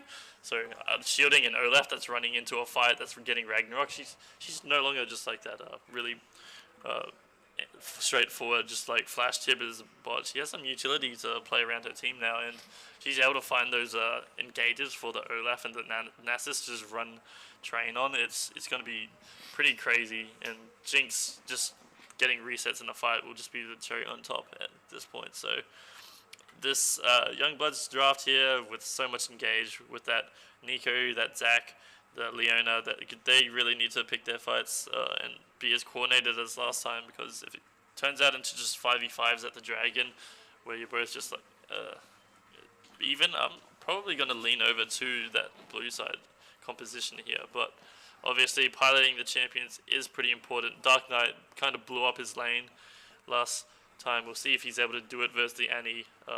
Spingding and Fast Runner basically always had priority. Fast Runner was in the last game, but the previous Leona player, yeah, they ran train on their lane too. It was pretty well played by the Youngbloods laners, and Nikshu was just such a force to be reckoned with that the jungle matchup didn't matter. He just took the skirmishes, he took them well, and he just ran over the early game, and we'll see if Youngbloods is able to find that early game lead again, because we might see this team might just be snowballing. Who knows if they can convert a lead if the game stays even, especially versus pretty disadvantageous team comp like into that Olaf. They don't really have an answer, so we'll see what they're able to do. But I think we're finally going to get into this loading screen here. Yeah, honestly, like I like the team that they have does not have a ton of damage, but they do have a ton of CC, and that's great against every champion in the game that is not Olaf. So, like, when Olaf clicks the R button and Ghost and runs at your Caitlyn, like, if you're Caitlyn, I don't know what you do in that situation, right? Like, buy Zhonya's? Yeah, there's not much you can do. Like, AD carries, like, have traditionally not had much answers versus, like, flash tibbers and gauges. It's, like, almost impossible to react to from the Annie side and stuff, and it's just going to become even worse now that there's an Olaf that's running at you. It's going to be in your face, and you just can't really find good angles, and just, I think the Thresh really does round off this comp really well because he denies a lot of tools from the sides of Youngbloods. He denies the Elastic Slingshot if timed correctly, denies the Zenith Blade. So, oh, absolutely. And Flay and Box are going to be huge tools for Thresh because Box, like, zones off Nico from, like, being able to, like, run in with her W invisible and get a big ultimate as well. So the ult and the E from Thresh here are going to be absolutely massive. Obviously, Lantern is very relevant for, like, lanterning Annie in to just, like, land a Tibbers. So I said it in Champs League, but I'm going to say it again. I'm kind of all eyes on Endome here to see if, you know, he's really going to be able to pull ahead. Right, just while nothing's happening, just try and sync up the stream a bit, and let's fast forward out the clients, and hopefully we go zero issues this time round. Does he play? Third time the charm, and we'll see. Endome also. Level 22. Endome also has the opportunity of using that W to get out the Olaf or the Nasus if they're playing too aggressively here. It's really well-rounded pick that helps out. He does play a lot of Thresh and Blitzcrank. Mostly Thresh, and it is almost always with Violin here, who seems to be a Jinx, like, main, basically. Like, just plays Jinx. So they've got their comfort picks here, so this is definitely the comfort pick bot lane for them, we'll see. We'll see if they're able to convert it into anything with the comfort champions. They're going versus a pretty experienced bot lane in Youngbloods, so I'm excited to see how they do. Youngbloods are going to be coming hot off a victory or warmed up here, so if they can take them down at this point, it's looking pretty good for them in the future. It's not looking good in the mid getting lane. dropped very low, the Ignite's going to tick, Flash Auto Attack is going to do it, and Dark Knight 721, ban his Zoe, by the way, is going to get first blood in the mid lane on the Nico. Yeah, nah, the Annie's not really known for her early game here, and Nico definitely, if she finds the roots, is going to absolutely destroy you in that matchup here, so got to be pretty careful piloting that immobile Annie versus those snares. So already at level 2, Dark Knight's finding the solo kill here, burning the flash of his opponent as well, so you can only expect more follow-ups. That Olaf doesn't have... Oh, nearly! That Olaf doesn't have Ragnarok leg. Nervous. Yet. That Olaf doesn't have Ragnarok yet, so he's gonna get chunked out by that Nico there, and it's looking pretty poor for the Annie 2 CS at this point. And oh my god, Nixu's not letting the Olaf go. He's already burnt his ghost. There is no escape. This is probably going to be another kill here, yeah. At that point... He's going to grab up a 2-0 as well, yes. At that point, I would have liked to see the Olaf at least try and fight with that passive. Olaf is pretty good at turning around almost lost situations, especially if he's his W up. The lifesteal is ridiculous with Conqueror. But Dark Knight doing a nice, quick little half health of Hectic Antiseptic. So yeah, already Youngbloods seems like such a strong early game team. Have you ever seen a lead this big this early on in the game? Without invades, I don't think I have. It's just straight up lane domination and jungle invades coming through here. And yeah, you gotta look at the other lanes that aren't falling behind here. Well, I just looked at bot lane CS, so actually we already have bot lane significantly far behind as well. But looking at this Nasus seems to be the only one coming out unscathed so far. Yeah, and I mean, Nasus is one of those champions that can just take over a game, so we'll see how that evolves. But, I mean, as we mentioned, this Thresh and Jinx, I'm not, like, entirely sure like if these are Smurf accounts maybe, but neither of them are level 30. I didn't even actually look, but it'd be interesting to see people entering the tournament at pre-level 30. But I think everyone at this point, like, there's hardly any new players in League, so I don't know, maybe they just had a bad day on ranked and let out a few too many comments, lost their account, so That's we'll see. also a possibility, definitely. But it does look like this Nasus, yeah, he is just keeping ahead, manages to get the Q, last hitting on the cannon, keep himself nice and stacked up. What's his stacks looking like right now? 66 at 4 minutes. That's quite good, especially into a matchup that's as rough as Urgot. Just kind of just, you know, has the Doran shield. He's just getting poked, but he's healing it back. I assume he's going Revitalized secondary. I'm not able to check his secondary runes here, but I'm assuming that's what he's going, and he's just kind of, you know, using the second wind with the Doran shield to just, like, really survive this poke and use the passive as well, keep nice and topped up. And I don't know, he's playing it slow, playing it steady, and we'll see if he's able to play it out ahead of this Urgot now. Yeah, this lead in the mid lane is not letting up at all, and the bot lane has just secured a passive 20 CS gap. 7 CS on Annie, oh my goodness. It's not looking good, right? And Dark Knight himself isn't even farming spectacularly, but he's focusing all his attention into trading into the enemy and just zoning that Annie. So it's more than paying off, and probably paying off even better than the Caitlyn's pretty good farming. 52 CS at 6 minutes is almost, I'd say, like 100%. I mean, like, you do have to consider the possibility of, you know, Annie being like 50 CS behind, is getting dominated by their laner, and then just like Dark Knight just kind of like misclicks right click forward like a little bit too much, and then Hectic Antiseptic just kind of like clicks all their buttons and the person dies. Yeah. And he's just that kind of champion you can never like fully count out, really. So I don't know, we'll see. Oh, I feel like this was a mistake from Fast Runner, but he doesn't drop the Ignite, but he ends up getting taken out by the turret anyway. Yeah, and Dome really holding onto his summoner spells there. Just thought he was doomed, but I feel like there's some mis-execution there from Youngbloods. If Caitlyn took aggro, I feel like they would have come off pretty clean there. But they end up going 1-for-1. It's not the worst trade in the world, going support for support there, but definitely putting more gold into the pocket. I really don't like this from Urgot. Oh, this is a dead Annie. Yeah, this is a very dead Annie. Dead Annie. Goodbye. The Ignite, just absolutely not necessary by Dark Knight there, but I guess really wanted to secure the kill. But yeah. Urgot is against Nasus, who he knows he has to shut down early, and decided to go for Balmy Cinder first. So he's going to have no damage in this lane to bully the Nasus at all. Yeah, he's probably just looking at the state of his team. Both his carries are actually just popping off. Like, they just need stuff to keep this this Nasus and this. Oh, as I say that though, he does go in anyway, but Nasus does pop the ultimate, pops the ghost, is chasing Django down. This might be a fatal error. But the ultimate slow from Django is going to keep him locked up, I'm afraid, and isn't going to be able to grab that one, but does force Django back to recall. Does have that teleport to get him back to lane if need be, but we'll see if he decides to blow it. I don't know if he gets out of this one. Nico's damage is too much here. Just one more Q. He's actually weaving an auto attack. Yeah. He's potion healing. But the W passive is a little bit too much, and he's going to go down.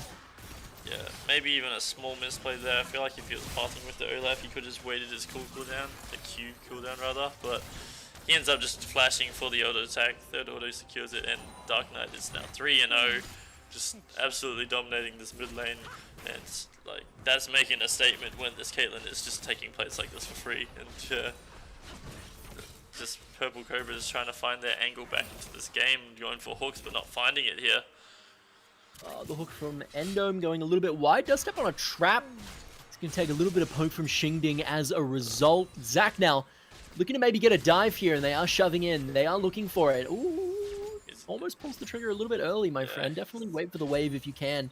We'll see if Endome is able to land the flay of his career here. This is the hook on a point blank. Leona wastes flay. Zac's going to get a free engage into a double ultimate. Jinx is locked up, is going to get one shot. Endome is going to be sure to follow. The ace in the hole finishing it off. There's Ragnarok coming through, but it's going to be a little bit too late. As the teleport from the top side, Nasus is going to come down bot as well, but that's going to get cancelled, it seems. It's not looking good. There's Too many mistakes here. Let's put it bluntly. That's just a straight up mistake from Olaf farting that direction. He just plays ring around a Rosie and knows that it picked he's up. sticking around. He's going to get taken down as well by the looks of things. They're going to walk out. Oh no, Caitlyn takes aggro from the red buff. And he is going to get executed, luckily, but that could have definitely been disastrous if he had fed that big fat shutdown over to Purple Cobras. But, I mean, we'll see here. Purple Cobras does look to be a little bit of new blood to the game, potentially, who's, Yeah. so we'll see, you know, maybe they'll pull something out of their hats. But Youngbloods, as we know, very dominating performance against some, like, Northern Territory esports veterans in the last game. You know, some names that we've seen in seasons for years past, and Youngbloods just absolutely kind of mopped the floor with them. So, you know, if they're able to do that to an established team, definitely new blood stepping up to the table. This is going to be not the easiest first game of the season for them, so we'll see what they're able to do. That's just nothing you can do there. As soon as you get hit by that snare, it's lights out for that. And the Jinx, this is bot lane, the probable Jinx is just getting absolutely dominated, tries to flash, but is still going to get hit by the elastic slingshot, getting taken down by Spingding. But I gotta say though, Nasus is winning. Nasus is winning lane. Yeah, but let's not look at the rest of the map. That's all I'm gonna say about that. The just constant dives onto this bot lane, burns the stack passive. If that even means anything here, and yeah, they're just gonna take this turret and probably rotate this Caitlyn around the map here. They can do whatever they want. It's already an 8k gold lead here, and I don't care that how is many kind stacks. of the worst case scenario, right? Like where you've got one winning lane and it's a Nasus, and then now the bot tower has broken. They can just send the bot team up to sit in Nasus's lane. Suddenly Nasus can't farm. You know, if he wants to be able to farm, he has to rotate bot side, and then he has to push up with no tower. Can get caught out by Zac really easily. So I don't know, we'll see, but Olaf does pop the Ragnarok here. Is going to find themselves a kill on the fast runner. Spingding flashes forward into the box. Violin getting dropped dangerously low. Spingding does get the Piltover Peacemaker to finish off the kill. Endome sitting in a bit of a 1v2 right now. Nervous, maybe walking a little bit too far forward. Does pop the Ghost, trying to juke out Nico, but does go down to the Caitlyn as well. Contagious Jim getting taken down by Django under tower. The ultimate comes through, but Nasus ulti giving him that a little bit of HP. He needs to stay alive. He might be able to get out of here. Barely escapes execute range, as he is going to live to see another day thanks to the ult and the Ghost. Spingding almost getting executed for the second time this game. Hectic Interceptor getting rooted up in the mid lane. Flashes absolutely nothing. Scared of ghosts, it would seem. And that is going to be a massive chain of events that is going to lead in Youngbloods taking a tier 2 tower for themselves. Urgot securing himself some plates up in the top side. And Nico now is continuing the pressure on this mid lane tier 1. Yeah, I think it's pretty obvious that Dark Knight knows the state of the game at this point with his purchases. He does not care at all. Oh yeah, he did just rush the Medjais. Yeah, they're looking to get this one packed away pretty early here. This Nasus is keeping alive, keeping pretty well here, but I don't know if it's enough. Olaf is finally in here. Are they going to find maybe might get kill? taken down here. Olaf is running after his axes, and yeah, Django's gonna go down, it would seem. Plus 12. They end up Plus getting 12. Decane.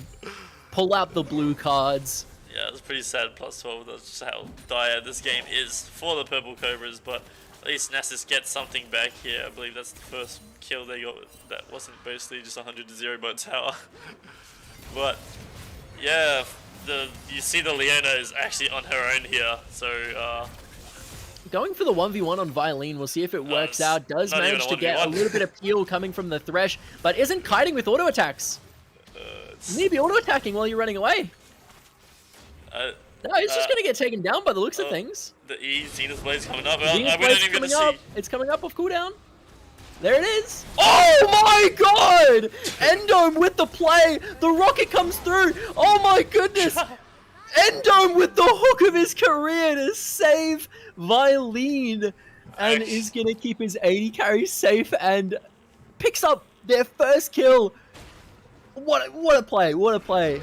That was a absolutely way too close that it should have been 2v1 against the enemy support. Yeah, I actually missed that play there because the camera panned me over to the dive top, in which we see Olaf get taken down again, and finally Nasus gets his first death of the game, joined the team. Oh, you didn't see the hook? Yeah, no, but I assume it interrupted the Zenith Blade. Yeah, Violin got hit by Zenith Blade on like 1 HP, and then like Fast Runner's like dashing over to Jinx. Jinx is like surely about to die, and then Endome just like lands the hook intercept on the Zenith Blade and saves her. It was actually very clutch. Yeah, no, it's as a highlight play if you look away from the fact that it was 1v2 against this enemy support. Oh, but here comes Nico ulti. That is just gonna one-shot Hectic Antiseptic, and Nervous is trying to run away, but nowhere to run, my friend, as Django has your escape route completely blocked off. Is gonna get hit by the ultimate, and there we go, chaining him in with that Fear Beyond Death. Gonna grab a beautiful execute,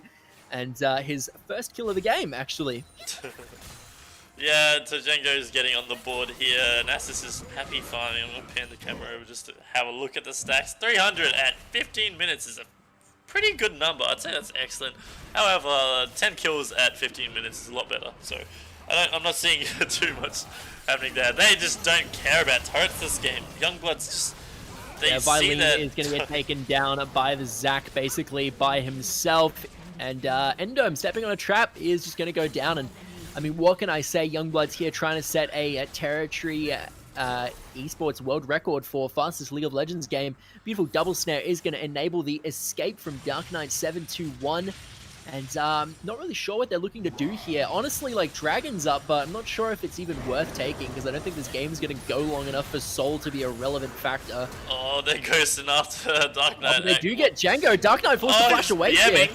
Nasus is big, BMs, but does get hit with the recall. Pops the ultimate, but it's not going to do a whole lot to Nasus. They do manage to one-shot Olaf. We'll see if Nasus is able to get some work done. That's 1 Q on Dark Knight. One more Q might do it, actually. Oh, but the Caitlyn coming in to finish him off. That was way close. Dark Knight with the BM, almost biting off a little more than he can chew. Oh, Caitlyn actually killed that minion, so Nick wasn't able to get the stretching strike there, but... hardly matters, they're still getting destroyed. Nick diving in with his passive. And yeah, Springding gonna go down here. They pick up a 1k shutdown, but still looking at a pretty hefty Alright, lead. Minx off the 1k shutdown, finishes Zerka Boots, finishes Kraken Slayer. Right. Nervous is gonna pick himself up a fat shutdown as well. That's gonna be 700 big ones in his pocket. And I gotta say that, you know, now he's got his Gore Drinker finished.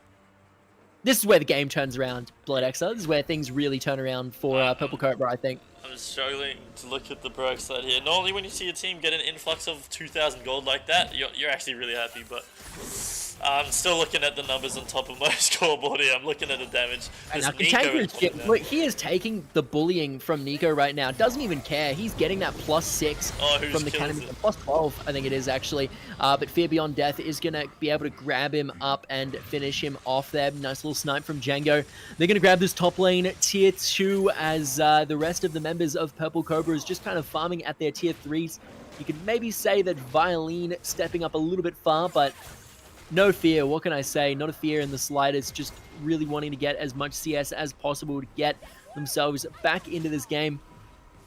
Yeah, it's pretty hard to look at the bright side, like I was saying. Like, they are getting some kills back here. It's not complete flawless domination. Oh! Almost lands a beautiful little predict there, Endome, onto the Caitlyn. Or at least I'm assuming it was a prediction. Almost snipes out his Gale Force, dodging the hook, but... I mean, that is Gale Force off of Caitlyn.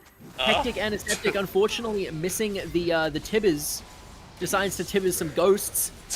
Solar Flare is going to land itself onto Violin. However, Fast Runner finding himself in a 3v1, but it doesn't matter. We talked about how tanky that champion can get. Violin getting dropped dangerously low for the Piltover Peacemaker. Endome is just getting right-clipped. Oh, here comes the Olaf. They got to kill back. Fast Runner might get taken down here. The true damage proving a little bit too much. Cantankerous Jim getting that +12, pulling out some blue cards right now. Dark Knight doing half of his health, one-shotting Nasus. Goodbye. He comes back and says, hello, sir. I've purchased a needlessly large rod. I have a few more Magi stacks now. I will one-shot you, and he does so with ease.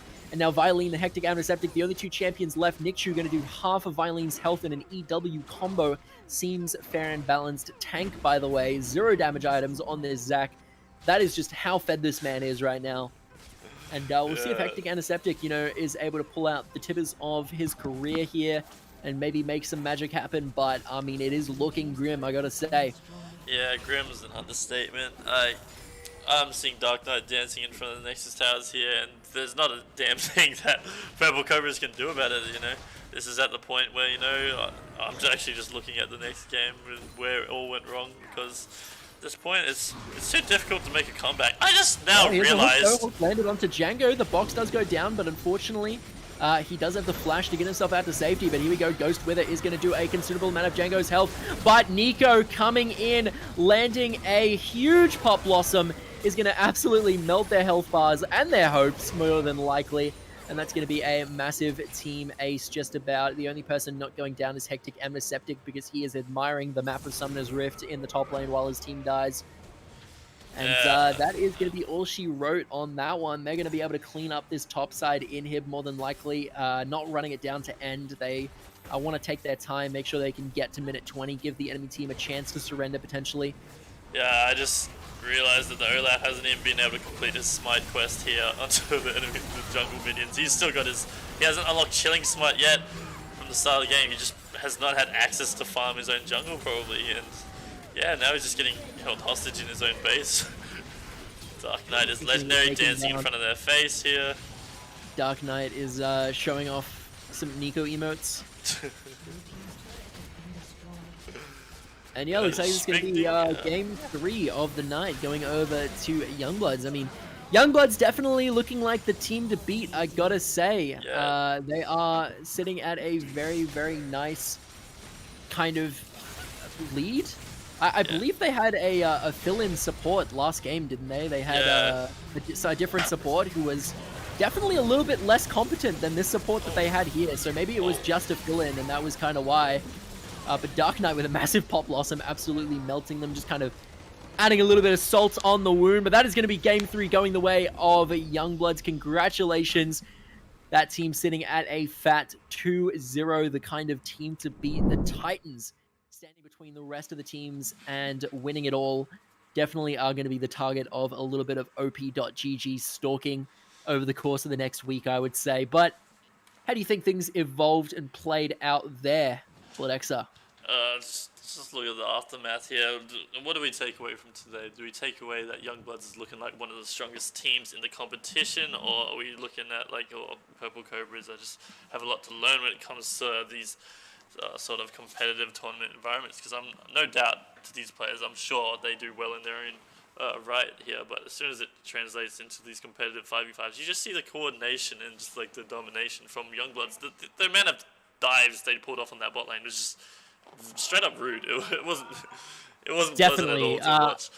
And I mean, that's the thing, right? Like, diving is, and at that like, point, it's easy. Like, this season, I feel like diving is very relevant, and you want to look for dives, honestly, like, as a jungler. And I think Nickchu has been looking for dives with his support.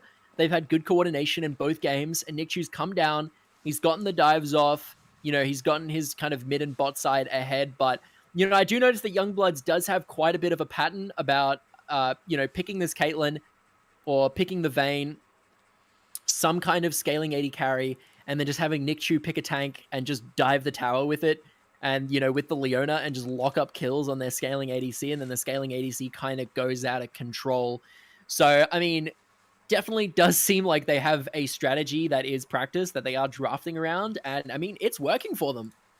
yeah, no, the coordination shows, and I'm sure in their own right, like this bot lane from Purple Cobras, Violene and Endome, you said they duo queue a lot. They're probably pretty good, but when it doesn't matter how good you are when there's 3 to 4 champions in your lane. You're getting dived, and you're gonna lose that lane here. You need the team to play around you, and you have the teleports available for the Annie and the Nasus, but they're not coordinating well enough, and Youngbloods is taking advantage here. So definitely some lessons learned there, but if anything we did learn today is Youngbloods is a really strong team, and yeah, team to beat for sure coming out of this round 1 on Thursday here. But some more games to come up Saturday, but we'll talk more about that after we discuss the MVPs of this game. Let's start out with Youngbloods here. Who are you looking at for MVP? I mean, obviously, 27 kill participation out of 42, sitting on Spingding. Absolutely monstrous. I do think Fast Runner played very well as well. I think Dark Knight played very well, and I think Nickchu also played quite exceptionally. Bit of a sleeper game from Django. Django kind of sleeping topside, asleep at the wheel, lost a matchup that he should stomp, but nevertheless, that's why League of Legends is a team game, and he had the other 4 members alive and well, ready to kind of put him on their shoulders and run it to the finish line. But out of those 4, I really, honestly, it is a close call for me. What are you thinking, Bloodexa? I think, the lane domination out of Dark Knight was just incredible, but I think when it comes to coordinating those dives and stuff and just getting the lead that he did, like, I don't think Dark Knight was even taking us seriously. He's emoting in the fountain, so yeah, it's hard to throw it up between those two. I'm looking at the primary carries of the mid and the 80 carry there, but I think Spingding... I mean, I'm just going to say, Spingding... Yeah, he set up the lane. 4k gold ahead of Dark Knight nearly, more KP. I think Dark Knight just had a little bit less statistic game impact than Spingding did. So I think for me personally, also I think that Hectic Antiseptic is like legitimately new, and Dark Knight might have like had an easier lane than Spingding did just by like virtue of player matchup. But so for me, like I would definitely like give this one over to Spingding. Yeah, but I think that's not to say that Spingding absolutely like did everything in that lane, because Fast Runner and Nikchu absolutely set him up for success. But when he had that set up for success, he definitely did not throw it away, and he made really good use of it.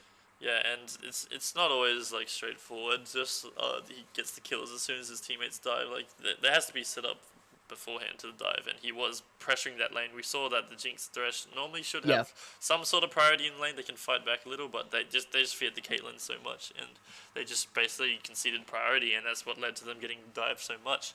So we are gonna probably hand that one over to Spingding, and I think for the other team here for Purple Cobras, it's obvious. Yeah, it's I've obvious. only got one person in my mind here. Cantankerous Jim on the Nasus, gonna be grabbing that one for sure. My man was playing Nasus into Urgot.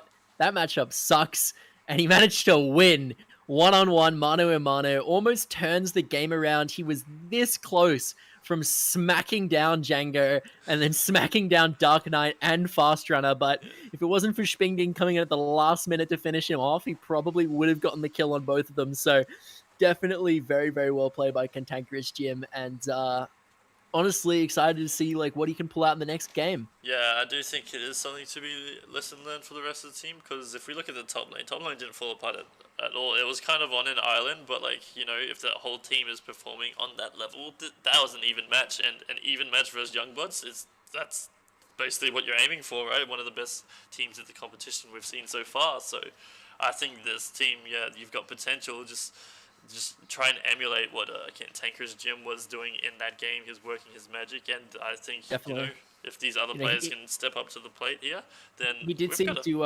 he did seem to navigate that matchup just a little bit better than his opponent, and even though he was like in the disadvantage, and I mean that's just something that definitely we were saying needed to happen for the rest, right? Like that Jinx Thresh lane into the Caitlyn Leona could very easily go the way of Jinx Thresh if they are like able to manage and maneuver their way around the matchup a little bit better. But, Thresh was kind of like wasting those skills when they were getting dove on, and it was very obvious they were getting dove. The wave was crashing in, Leona was walking in. Thresh just kind of like hooked and flayed nothing instead of like saving Flay for Zac, who was more than likely jumping in, or saving it to cancel Zenith Blade. He just kind of threw it out. So obviously, like not knowing the matchup, not knowing what you need to save your skills for, and Cantankerous Jim just kind of did. And I think that was really something that set him kind of apart from the rest of the team. Obviously, he also purchased boots, and Django didn't, which was, really does give him an edge in the matchup as well. Yeah, for sure. Django knowing that, obviously Urgot doesn't have feet, so he doesn't need boots. So, I don't know what else to say here. It's just Cantankerous Jim played a spectacular match, and the team, they got outplayed. It's what can you learn from there? Youngbloods is no slouch, and there's no shame in losing to that team. It's just the lessons learned that you take away, and how you're going to bounce back in this season, because that was just game one of a total of 16 games for this team. So Youngbloods starting off really strong, getting the 2-0 ahead of the competition here, but we haven't seen a lot of these teams play, which leads me into the next stream, which is going to be on Saturday, which I'm sure, Jackson, you can tell us a lot about right now. Yeah, definitely. Stream is going to be kicking off Saturday at 3 p.m. if my memory serves me correctly. Yes, that is correct. 3 p.m. kickoff. 3 and p.m. nice and sharp. I'm going to be sitting down. I'm going to have, a ton of it's going to be awesome. We're going to have a huge party. There's going to be a ball pit. Be sure to bring everyone, your whole friends and family. Confiscate the living room television, throw over to YouTube, put next to esports League of Legends tournament this Saturday up on the living room for your whole family to watch. Doesn't matter if they've never played League of Legends, make them watch anyway. And definitely do tell everyone to come down, get involved. It's going to be absolutely awesome. Hopefully, I'm going to have some stuff from our sponsors as well to enjoy on stream, and can give you a little bit of my own personal opinion on, the people that are backing the season, letting you know that they got some good stuff, because some of them definitely do. I remember last year I was kind of I think it was Clipton Gift was like me taking a fat sip of Paul Zeiss coffee on the finals. Yeah. So I like definitely I'm known for a little bit of product placement. Hopefully can keep that up this season, but yeah, it's gonna be a great time. So be sure to tune in Saturday 3 p.m. It will be very cool. Yep. And yeah, Blexa, back to you. Yeah, guys, do not miss Saturday. We've only seen half the competition. There are still another 4 teams which have not reared their head, including the top 2. Including yourself. Yeah, myself included, as well as Destiny, AD, Astra, and for fun are new teams. There are some familiar names among them, but yeah, just more new teams. So we'll see how they stack up against the rest of the competition. And yeah, it's going to be a long season, guys, around robin, and I'm excited to see what these how these teams are going to interact, and with these new teams, how much they can improve, because I really do hold out hope for Cobras. And yeah, we'll see where we go from there, but you won't be seeing anything if you do not catch us Saturday 3 p.m. So with that, I think we'll close off. We'll go head to our sponsors for our final shout out. We'll close off the stream, and yeah, let's just go ahead and throw it over to our major sponsors first. Territory Zone, Paul's Ice Coffee, Northern Territory Government, and McDonald's Darwin. I did get told by David here by which Darwins, not which Darwins, McDonald's it was. It's including the Darwin McDonald's, Palmerston McDonald's, Johnston, and Coolalingga. So it's the majority of your McDonald's in Darwin here. They're backing us up. Basically, I'm sure if you ask the other ones, that they'll be on board too. So McDonald's giving us a lot of shout outs here. Throwing it over to the minor sponsors. Let's see who we got. Next Year Entertainment, Serotonic Beauty, VRGamers, Gammon Creations, Tracy Village Social and Sports Club, Howard Springs Tavern, The Rabbit Hole, Palates of India, Fresh Point Cafe, Johnn, if they were, Italian, I'm sure that's what they'd go by, or French. Johnns? What are you saying? Johnns. But unfortunately, not French or Italian, so we're gonna just skip over them. The Diamond Barbers, District North Kitchen, Wicked Energy, Joyce, Mayne, Next Level Gym, and Bell Accounting. Huge shout out to all the sponsors. Thank you guys so much. And yeah, if you guys are still watching, NTG players out there, you can claim discounts at selected stores. Go ahead and give a shout out to one of the guys running your competition, or shout out to the founder, David Moore, and he'll be happy to tell you about the benefits you get for playing in this season. So yeah, thank you guys for all tuning in, and thank you for the spectators tuning in. I really do implore you to stick around watching Next Year Esports League, because we got plenty more for both the players and spectators. So if you're enjoying yourself, then yeah, that'll be us signing out here, and just catch us next time at Saturday. Any thoughts, Jackson?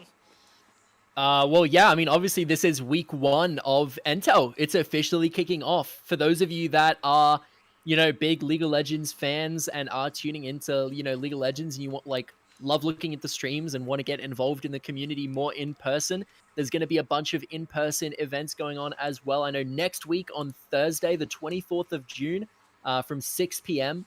is going to be the kickoff of Smash Brothers NTEL season, and that is going to be running offline. So even if you're not competing, feel free to head over to VRGamers, one of our sponsors. Beautiful LAN cafe. I gotta say, I remember going to kind of the big LAN cafes in Melbourne and being able to sit down on like actual gaming setups, and they've got console rooms and they sell snacks and all that. They're all over like Melbourne and Sydney, the big cities, but Darwin has never really had one, and now there is one that is open until late. That is literally on Mitchell Street. So if you're out with the boys on a Friday, Saturday night on Mitchell Street, we've all been there, and you randomly feel like playing some solo queue, hey, go and check out VRGamers. They're there. That's what they're there for. And head down next Thursday, 6 p.m. as well if you want to see some offline events and get involved in person. But otherwise, again, Saturday is going to be the online stream for League of Legends. Tune in there.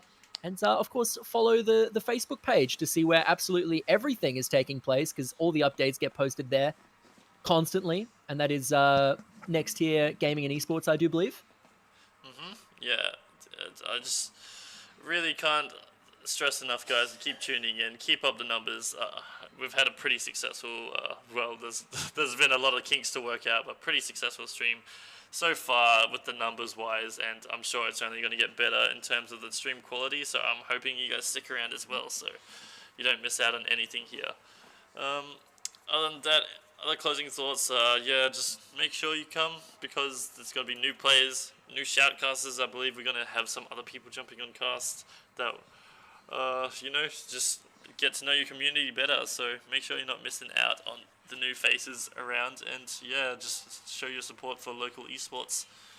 So that'll be Blading Day signing off. I'm joined here by Cadius, and you should be catching us around. With that, I'm going to end the stream, fade out to some music, we'll run it for a little bit, and if anyone else is in chat, feel free to say your farewells, and make sure you're all joining us next stream. Thank you so much, guys, for watching. I'm signing out now. For real. Catch you.